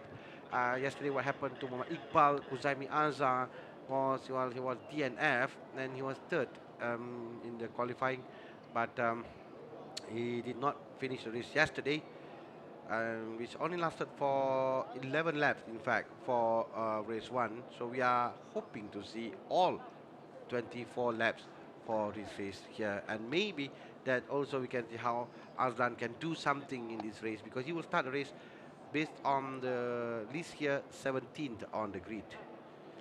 But I'm actually, looking at the grid position. Ismail Smarji, position number 1. Sauli Henrique Lieutenant in second spot on the grid. And third is Muhammad Iqbal Kuzaimi Azhar. In second row, fourth on the grid is Liam Taylor McDonald. Fifth on the grid, Muhammad Azmirul Azhar. Sixth on the grid, Kurana Diraj.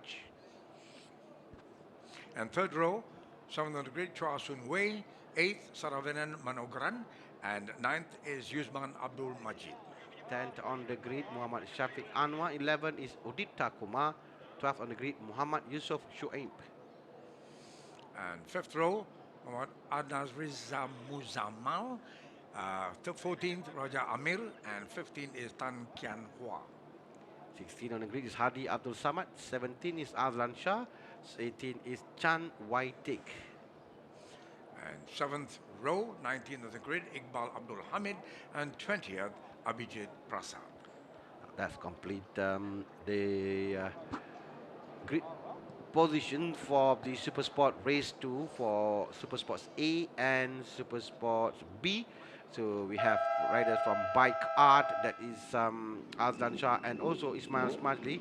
And then we have riders from Sports Rider Racing Team, ARD Performance, Team Maxwell Racing, HKM Times Bike Racing Team, Chia, PJ, Kawasaki, not forgetting them. There's also the rider also racing here in the Pirelli, in the Super Sports category. So we are about to start now, race 2 of the Super Sports class. 30 seconds to go for the formation lap. They will make one lap before coming back to their grid position to start the race. 24 remaining laps to go. Well, I am actually quite impressed with number 40, Ismail Smalji, because he's been racing, I think, for the last 15, 20 years. He's a man, he's a German, I believe, and he's been a man who has been around for a very, very long time, and he won race 1.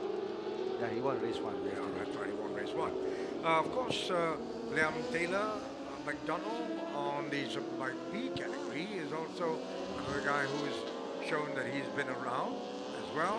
Not to forget, of course, Aslan Shah. Great to see him back. So, like all of us, I'm sure we'll like to see whether, if the weather holds, if the track remains the way it is, whether Aslan will be able to mount his charge from behind. So it's going to be quite exciting. I believe so, with Lettinen also having number 25, Sauli Henrique Lettinen. Yeah, he was second yesterday in the race. Usman in third place. In Super Sports B, Liam Taylor McDonald, bike number 37, won the race with Raja Amir Raja Zaaba in second place, and third place Hadi Abdul Samad, fourth place Yusuf Suid, and fifth place Tan Wan Hua, completing the podium for the Super Sports B. So we are now waiting for the Super Sports A and B race 2. The final order of the day, the final race. This is the race that all of us been waiting for, and we'll see a complete race today. Looks like it. The weather is still clear, even though it's well, it's not as a little bit cloudy now, but I reckon that we will see till the end of the 24 laps. We are now waiting for the start. All good, all clear. 24 laps, red lights on and out, and here we go. We are racing here in the Sepang. Look at Aslan move.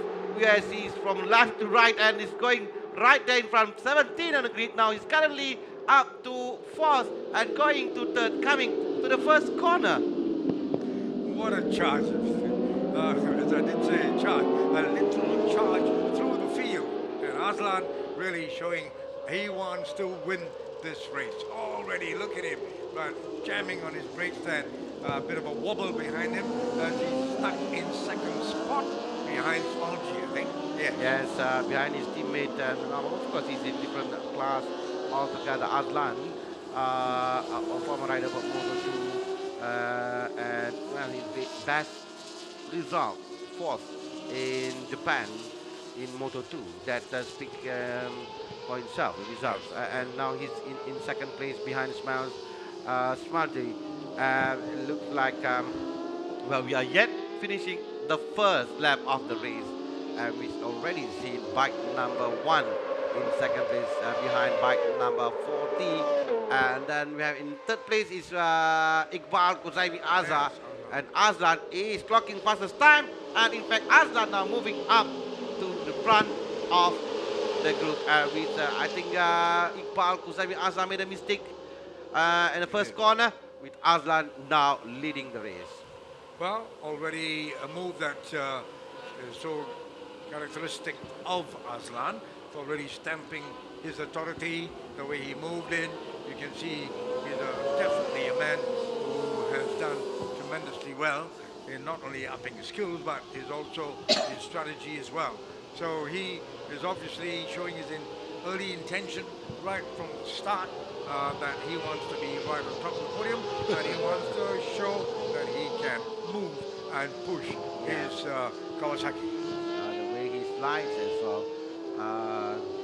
Now he's still racing in the Asia Road Racing, and still hoping to win this year's title as well over there, after had a good good outing in the Moto2 for a number of seasons, 3 or 4 seasons as well. So he's definitely a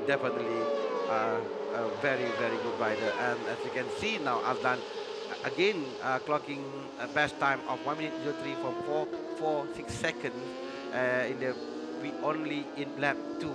Lap 2, huh? Yeah. As I said, the intention was there, the way he attacked his corners, and that speaks a lot about the man himself, you know. Yeah. And quite unlike some of the others, where you don't see that kind of what do you call courage, from going so early.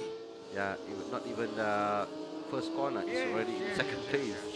So that speaks a lot about the man himself, and his character. But anyways, Ismail Smalji is about what, 10 years older, I think, older than Aslan. More than that. More than that, more than that, huh? More than that, what, 15 years? And but still, that man Ismail has been around for so long. Yes, well, he's in second place, 4.4 second behind Aslan. Yeah. With Iqbal Kuzaimi Azhar, despite making that mistake, he's still in the third place. Sauli and Ricky Letnan now in fourth place, in front of Purana Diraj. So the top 5 of the Super Sports A. We are now concentrating on the behind, I think, in the Super Sports B as well. Liam Taylor, McDonald, Super Sports B, 8 overall. Behind Chua Sun Wei, in front of Saravanan Manogaran. And second place for Super Sports B is Hadi Abdul Samad, bike number 54. And third is Raja Ali Raja Zaba, bike number 15. So that's the top 3 in the Super Sports B. As for Super Sports A, well, he's still Aslan, and he's still going fast in front, still with 1 minute 03 seconds, and the gap increased to 6.5 seconds in front of Smarty. Yeah, looking at the apparently no one to really ride the way Aslan is doing it this time around, race 2, whereas Ismail was able to probably circulate around 105 as compared to Aslan's 103. So Aslan is still about 1.5 seconds faster all the time. So that explains the gap that is building up there to about 7 seconds now. I think it's almost 2 seconds in front. Almost 2 seconds. I mean, faster than Ismail. That's how fast is Aslan going. Yeah, that's right. So therefore, if you look at the Kawa, really burning up the rubber and really showing that he is really serious about it. And I think that speaks about the man himself. If he applies his knowledge, his skill, and he does it as best as he can. The way that he going on taking the first corner, which create a lot of problem for a lot of riders, but the way he's taking it very smooth. You see the line, huh? Very nice. That's right. That's right. So that brings, and I'm sure it would be kind of a model. I'm sure the youngsters should be able to emulate because even he's really honed his skills and he's done so very well. And wish him all the best for the Asian Road Racing Championship. It couldn't happen to a nicer kind of a person, I believe. Huh? Yes, for Azlan Shah now leading. Still is fastest. We have a lot of I think a little of water on the track because I saw a yellow and red flag. There you go. Oh, I see. Okay. So that's a signal of a little bit slippery, whether there's oil or water on the track. But I believe it's drizzling. Maybe some part of the track already.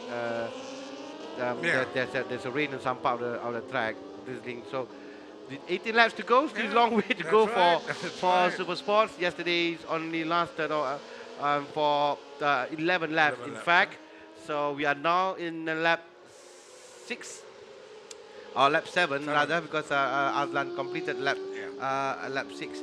So we are now still hoping that the track will be cleared and the race will be finished. And in fact, that will affect the speed of the riders, but not to Aslan because he's setting again the fastest time on the track, 1:03.266 seconds. Well, and then looking further down, what about Kurana Diraj? Number 2 is in 5th place behind Lieutenant is there. Well, Aslan has just completed 7 laps and his lap time was below 1:04, 1:03.699. So there is no let up at all from Aslan. Aslan is definitely continuing not on a charge, but performing at that level, and the way looking at the way he handles himself around the corners, it's just like that. If you are able to ride consistently, you are fit, you're physically fit, you're mentally fit, and you attack every corner the way you would, with no let up, not letting things go, or being too complacent. And I think Aslan is displaying that kind of skill at this very moment. As you see him riding so purposeful. Well, as he carves his way through the field, as we see him moving left and right, and he's just completed 8 laps already. And what is the lap time? 1:03.803, despite the fact that he had to move around a lot of these slower riders. Well, he's now 14 seconds in front of riders in second place. Well, not be surprising to see that he might overlap the rider in second place as well, because we still have 16 laps to go. It doesn't look that he is slowing down, Aslan. He's still clocking in around 1:02 seconds, whereby Ismail Smazli is doing 1:05.5. That is a 2 second or more than 2 seconds faster than Ismail Smazli, and we have 16 laps to go. Well, but I suppose we've got to look at what's happening behind him. Oh yes. And look at Ismail. Ismail, well, he is in front of Iqbal by about 3 seconds. 3 seconds separating second and third. Oh, there's a wobble. Bit of a wobble, huh? Yeah, for Aslan. No, that is because maybe if there's a slight wet patches would definitely affect it, because he is attacking the corner. Yeah. He's leading into the corners, and that would definitely what do you call show No one is pushing him, but he's attacking. Attacking in every. That speaks. He doesn't need to. He just bring the bike home. Be happy about it and clock 1:04, 1:05. But that's on Aslan Shah, I suppose. Yeah, he's pushing. Training mode, Yeah, you're talking training, right? In training mode, and to show that what he has, and trying to test himself, in fact. But he is 16, almost 17 laps, 17 seconds in front of Ismail Smadli now, coming to the next lap. He is currently doing 1:03.885. That is his previous lap. Best time is 1:03.266. Yes. So as compared to Ismail Smadli, second best rider on the track is 1:05.456 seconds, the best time, or 1:05.420 by Iqbal Kuzami Azhar. In fact, Iqbal is closing behind Ismail now. It's around 2.2 seconds from the bike number 43 to bike number 40. So this is Taylor McDonald, 9th overall and the leader for Super Sports B. That's what's happening behind, and he also has a very commanding, a healthy lead in front of rider second in SSBB is Hadi Abdul Samad, way down there, 14th, as Lam Taylor now in 8th place. So coming back to the rider in front, so I would love to see how Iqbal Kuzaimi was trying now to catch up with Ismail Smadli and battling with him for the second place, because there's no point going to rider in front, because as we speak now, Ismail Smadli is still not just completed the lap 11th with 21.2 seconds behind. That's how far it is. If you look at even Aslan Shah's lap time, the previous one, 1:03.683, you would think that that little wobble that we saw him undergo would have probably made him think again and take it easy. No. But no, Aslan is not like that. And so maybe let's see how he's going to drive right through. He's already completed 12 laps already, and it must be about what, 23 and a half seconds. And he's looking behind now. He's turning around. Showing something. Maybe we're not really sure what he's showing to the marshal, or doing something maybe something's on the track. Well, maybe something is on the track. Yeah, that doesn't slowing him down, does it? Because he's still going faster.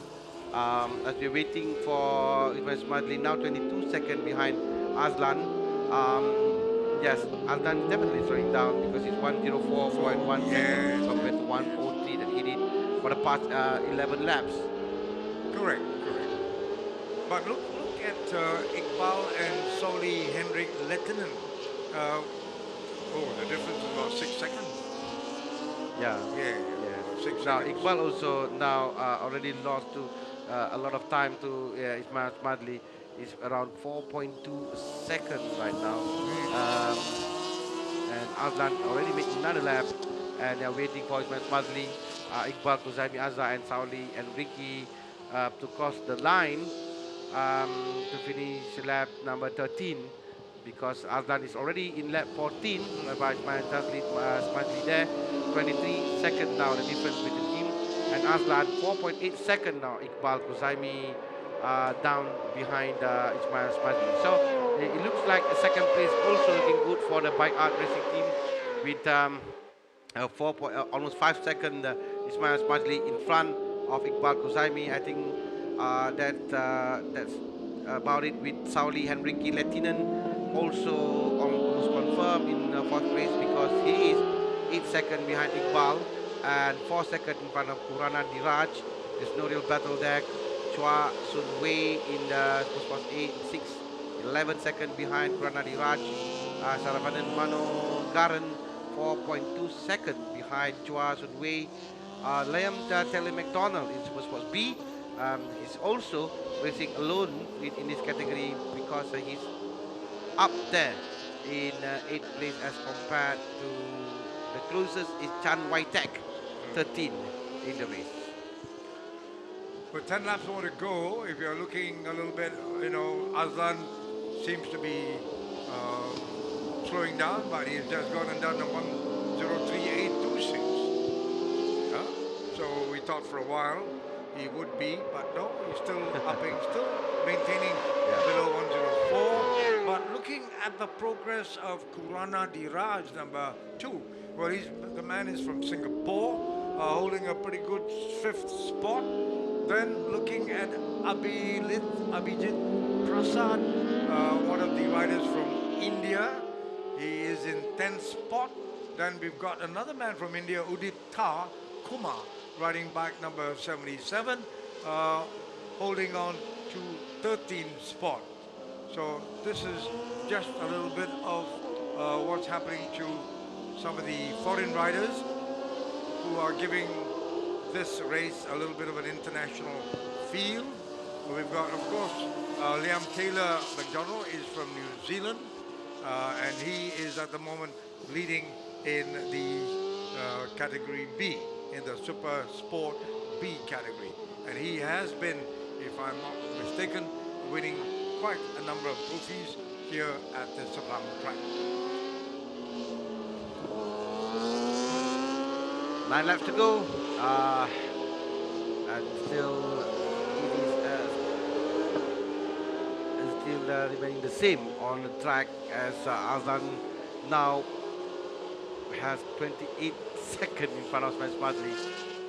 But his lap time is doing around 1:04 seconds as compared to, I think, the first 11 laps. He did consistently 1:03, now in 1:04.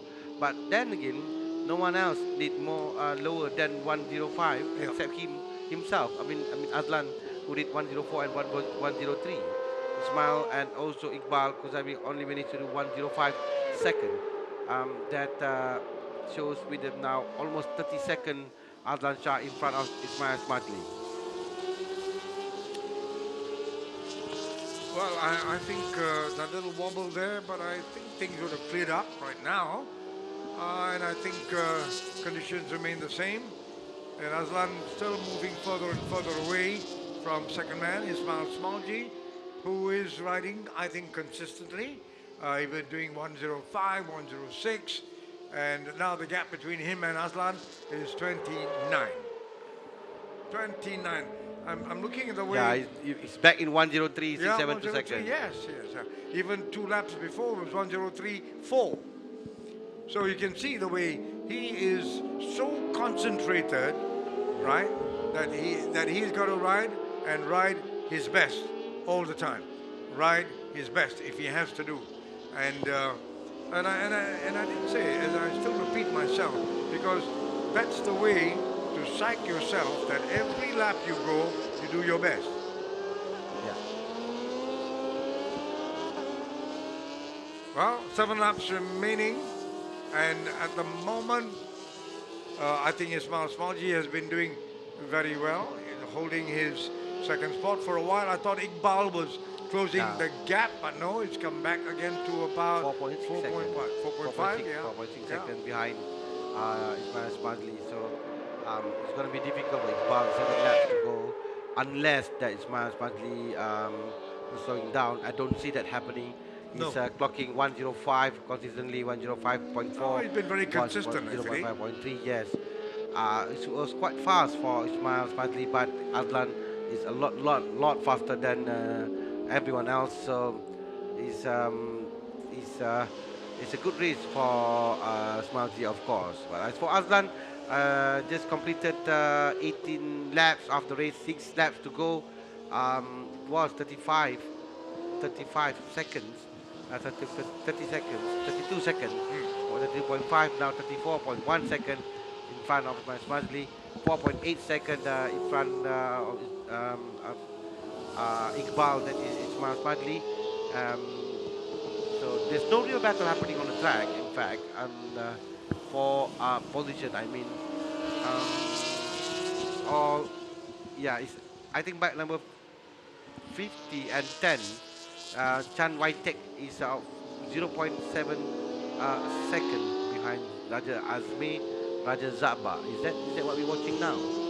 Because there's only close gap that we have on the track. Bike number 10 and number 15.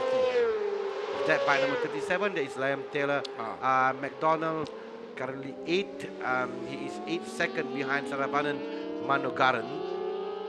Quite comfortably there as well. With Yusman Majid is 9, 5.5 seconds behind Liam Taylor McDonald.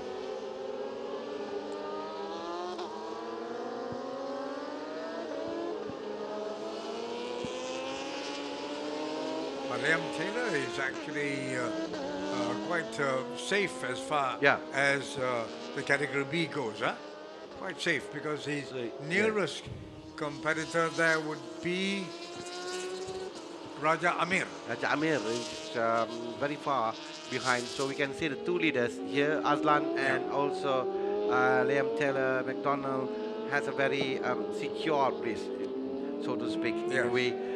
Because it's already in their hand, just completing another 4 laps of the race for them to win the Super Sports A and Super Sports B. And looking at the number of riders still in the fray, in the fight, it's still 19. Yeah. With Iqbal not starting, Iqbal Abdul Hamid, number 6, didn't start. So when you think about that, the quality of preparation has been good, high. Yeah, I think 2 riders already out. Abhijit Prasad and Muhammad Azmirul Azhar. The rest are still in the race, are still racing on the track. And now 1:03.228. Now he's setting the fastest time in lap 21 for Adlan Shah. It's like somebody is pushing him from behind. It's like that, but no one is pushing him, in fact. But he's just clocking fastest time on the track, 1:03.228 seconds in lap 21. And you would expect that the tire degradation would be making its impact now, after 20 odd laps, right? But no. This is how he reached. He's racing, how he attacked every corner, and his breaking point. are very different from other riders, as you can see. Even though he has a back marker, as you see, but I think it is the back marker as he's trying to get past the rider in front. So he's still fastest time. That is really remarkable, isn't it? And 1:04.397 because of that back marker just now. markers, yeah, back So markers. 2 laps to go for Azlan, and he is 1 lap in front of Smart now. I mean, one adverb I like to use is relenting. Unrelenting. He just is doggedly carrying on. And that is like displaying what he knows best. And that is riding. Looking also at the progress of number 25, Sauli Henrique Lettinen, he has been 4th from start to now. He has not made any further impression. Even Iqbal has been 3rd right from the start to now. Yeah. I think he's trying to beat his own time. You think so? That's what Must he's be. He trying. must be having something in front, whether or not Yeah. he can consistently lap all the lap yeah. times to be as close to 1-3, 1-3, 1-3, 1-3, 1-3. This is what he's doing now, Yeah. as you can see. Yeah. This is last lap for Azlan. Last push for him is now over 40 seconds in front of Ismail Smazli. Oh, a bit of wobble there and braking, but he can maintain control his bike. Few more corners to go, only 8 corners in half of this circuit.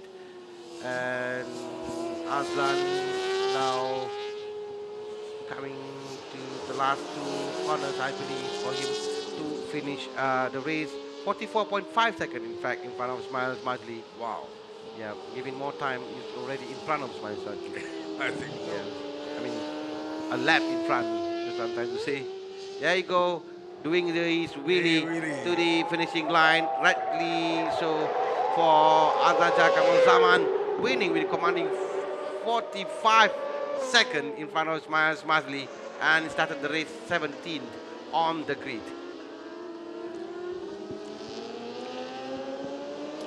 Second place will be Ismail Smazli, but it's going to be a long time before we will see Ismail Smazli crossing the line with Muhammad Iqbal Kuzaimi Azhar in 3rd place, Sauli Henrique Lettinen in 4th place, Urana Diraj in 5th place for Super Sports A. Super Sports B will be Liam Teller McDonald win the race, Amir Raja Zaba in 2nd place, Chan White Take in 3rd place, Hadi Samad 4th place, Muhammad Yusuf Suhaib in 5th place. That is when they cross the finishing line. There you go, Ismail Smazli, 44.5 seconds behind Azlan. And Iqbal in 3rd place, waiting for Sauli and Ricky Lettinen in 4th place. Again, what a race for Azlan Shah Kamal Zaman. It shows that the speed, shows his ability, like you said, relentlessly pushing himself. Whatever we have used so many words on him today. Actually, yeah. So there's nothing more to describe that he is the best rider today and one of the best riders in his generation as well. And you know, Harvey, he only relaxed in the last lap. His last lap time was just 1:05. Because he really towards the end of the race to the checkered flag. That's all. That's the reason why. That's right. Yeah. So all in all, I thought if you were watching this race, if you watch Azlan and concentrated on the way he approached the race, the way he executed the race, I think kudos to him for really, when he could have relaxed a bit, but he carried on the way he knows how.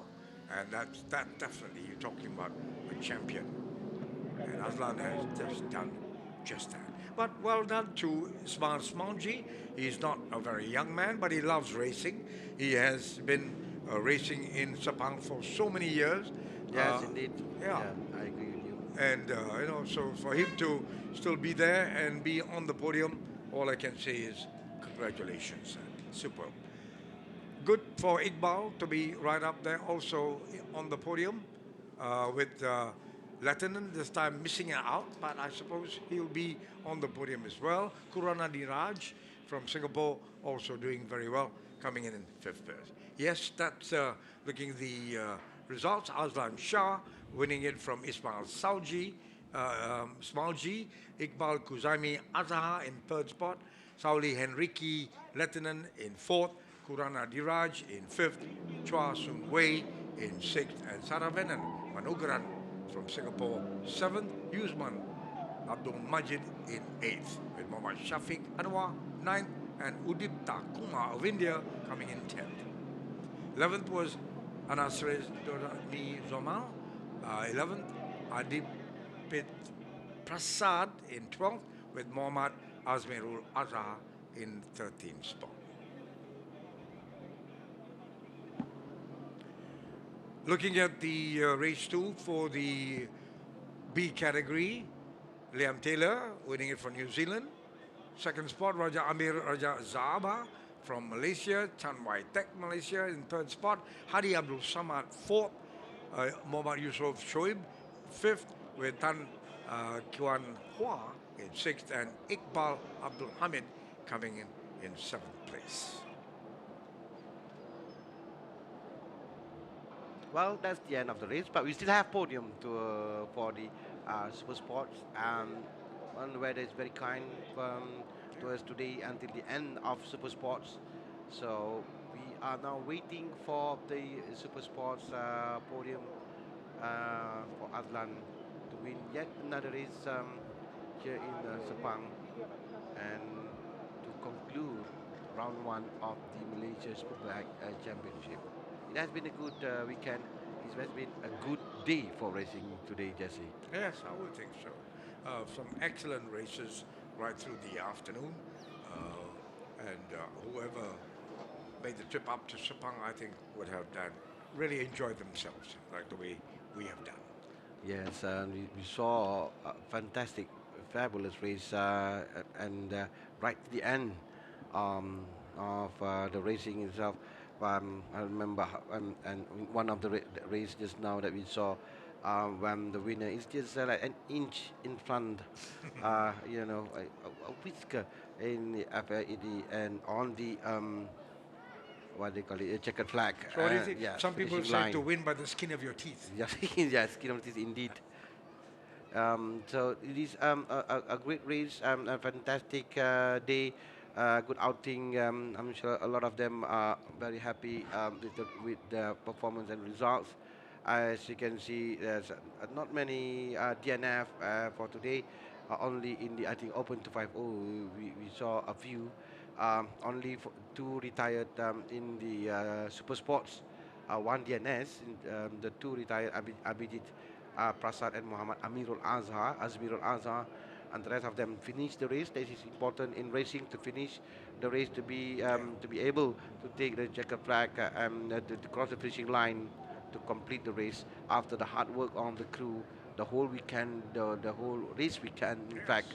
So finishing the race is already a win for them. So for those to be on the podium, in fact, and this is and that's an extra, a bonus for the riders. And we have 6 rounds for this year. It is only round 1. Yeah, there's 5 more rounds to go before 5 rounds. Sorry, 5 rounds. So this is round 1. So 4 more rounds to go before we conclude for the new season.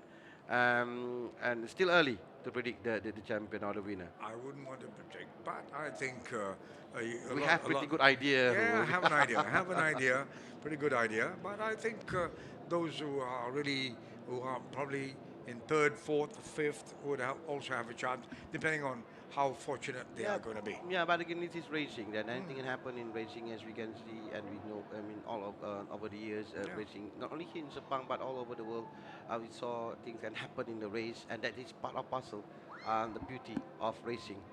And so Sure. you have to keep trying and try and try, and eventually luck will be on your side. Yes, yes. And I think I know I've been saying this over and over again but I like the attitude and the attitude of Aslan because, you know, he was the fastest man on the track and he knew that all he had to do was be in front of everybody else and he'll win. But he wanted to win and win well. Yes. You know what I mean, huh? I think that augurs well so much for the character of the person. And as I was saying, great for if everyone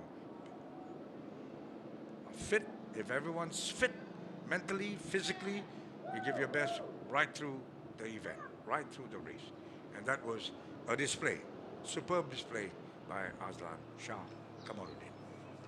And we are waiting for the podium now for the Pirelli Malaysia Superbike Championship for Super Sports Race 2 category.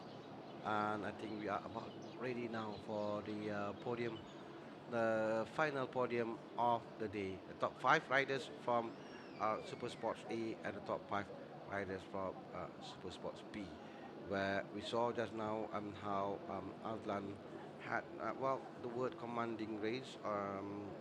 Really cannot describe that how Aslan win the race just now, or won the race just now. And also for Liam Taylor McDonald in the Super Sports B, because he's way in front of rider in second place, Raja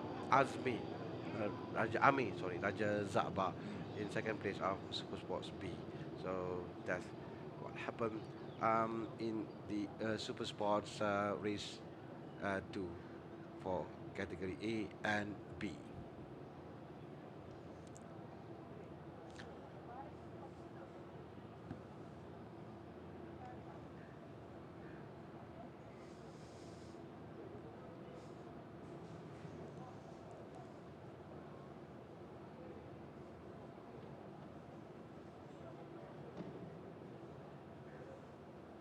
I'm sure very shortly we'll be witnessing the podium presentation. And we can see that lanky, tall Aslan Shah stepping up. And of course, whenever you talk about even Aslan, even though he was preferred for Moto 2 ahead of the younger, some of the younger riders. Because he had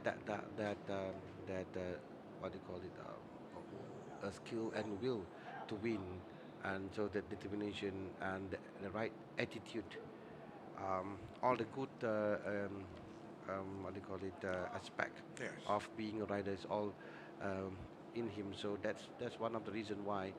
Um, and yes, you can see today that he's shown his skills on the track.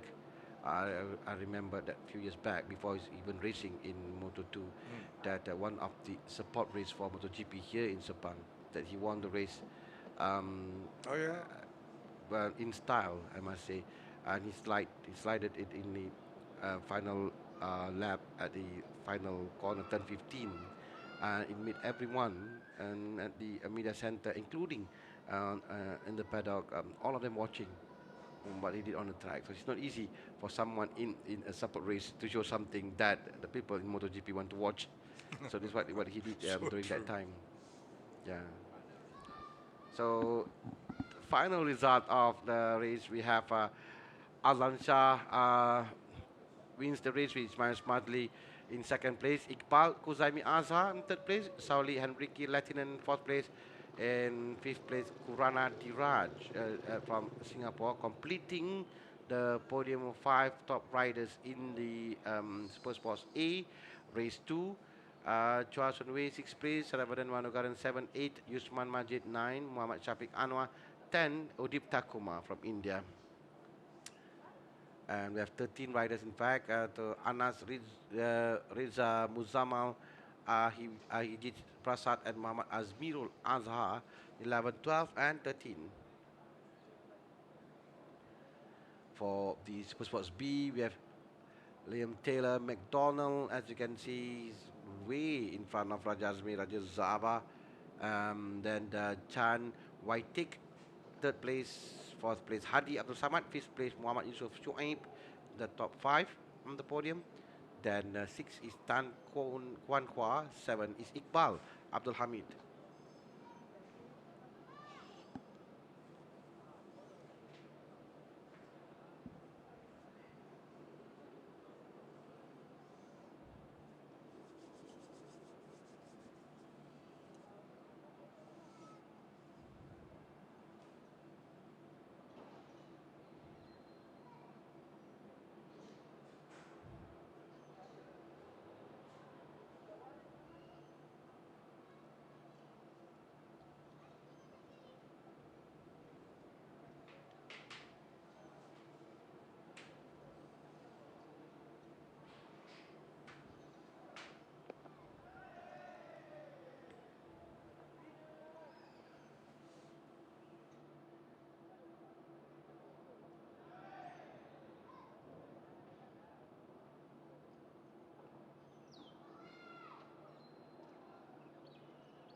Yes, go ahead.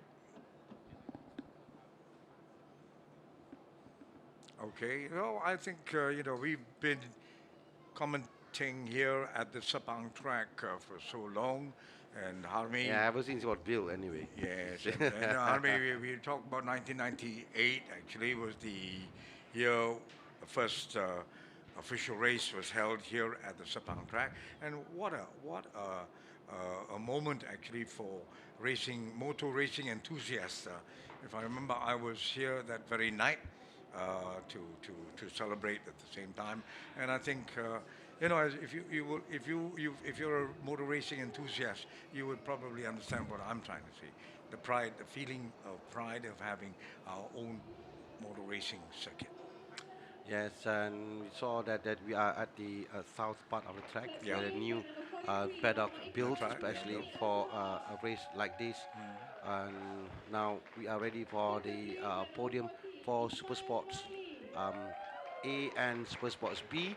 And this is for the, of course, we will go for Super Sports B, A first. Hey, first. Yeah, that is Rana Diraj, Saudi, Henrik Lehtinen. Uh, yep. In fifth place it is Kurana Diraj, and then in fourth place is Sauli Henrik Lehtinen, and in third place is Muhammad Iqbal Kuzaini Azhar, and there you go Ismail Smalji in second place, and the winner Azlan Shah with Azlan Shah Jr. winning the first the race 2 of the Super Sports A in round 1. That's to complete the podium for Super Sports A. Now for Super Sports B, we have Liam Taylor, McDonald, then Raja Amir, Raja Zaba, Chan Wai Tek, Hadi Abdul Samad, and Muhammad Yusuf Su'ain, I believe, will be on the podium, the last podium of the day. Fourth place by number 54, Hadi Abdul Samad. There you go, fifth place, Third Hadi place Abdul by Samad. number 10, Chan Wei Tek. While Chan Wai Tek in the fourth place, in third place, sorry, there is Second place by number 50, Raja Amir, Raja Amir, Raja Zaba. Zaba in second place for Super Sports Class B. And the winner by far is number 37, Liam Taylor McDonald. So let's go once again. Suzuka Hakami to give one trophies to the winners.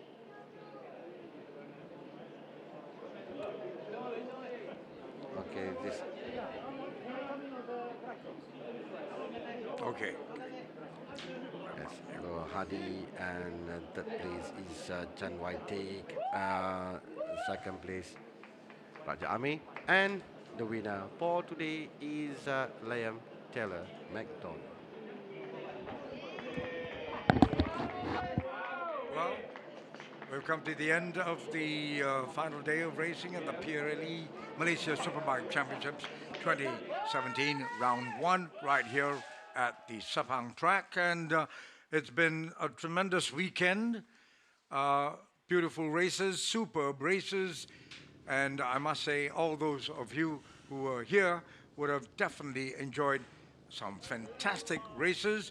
We're talking about the super bikes, the super sport, the Open 250, the KTM RC races, all kept everyone here thrilled, and we are so happy to have been here this weekend. Well, that's about it from us here at the commentators' box. Thank you once again, and see you at the next round.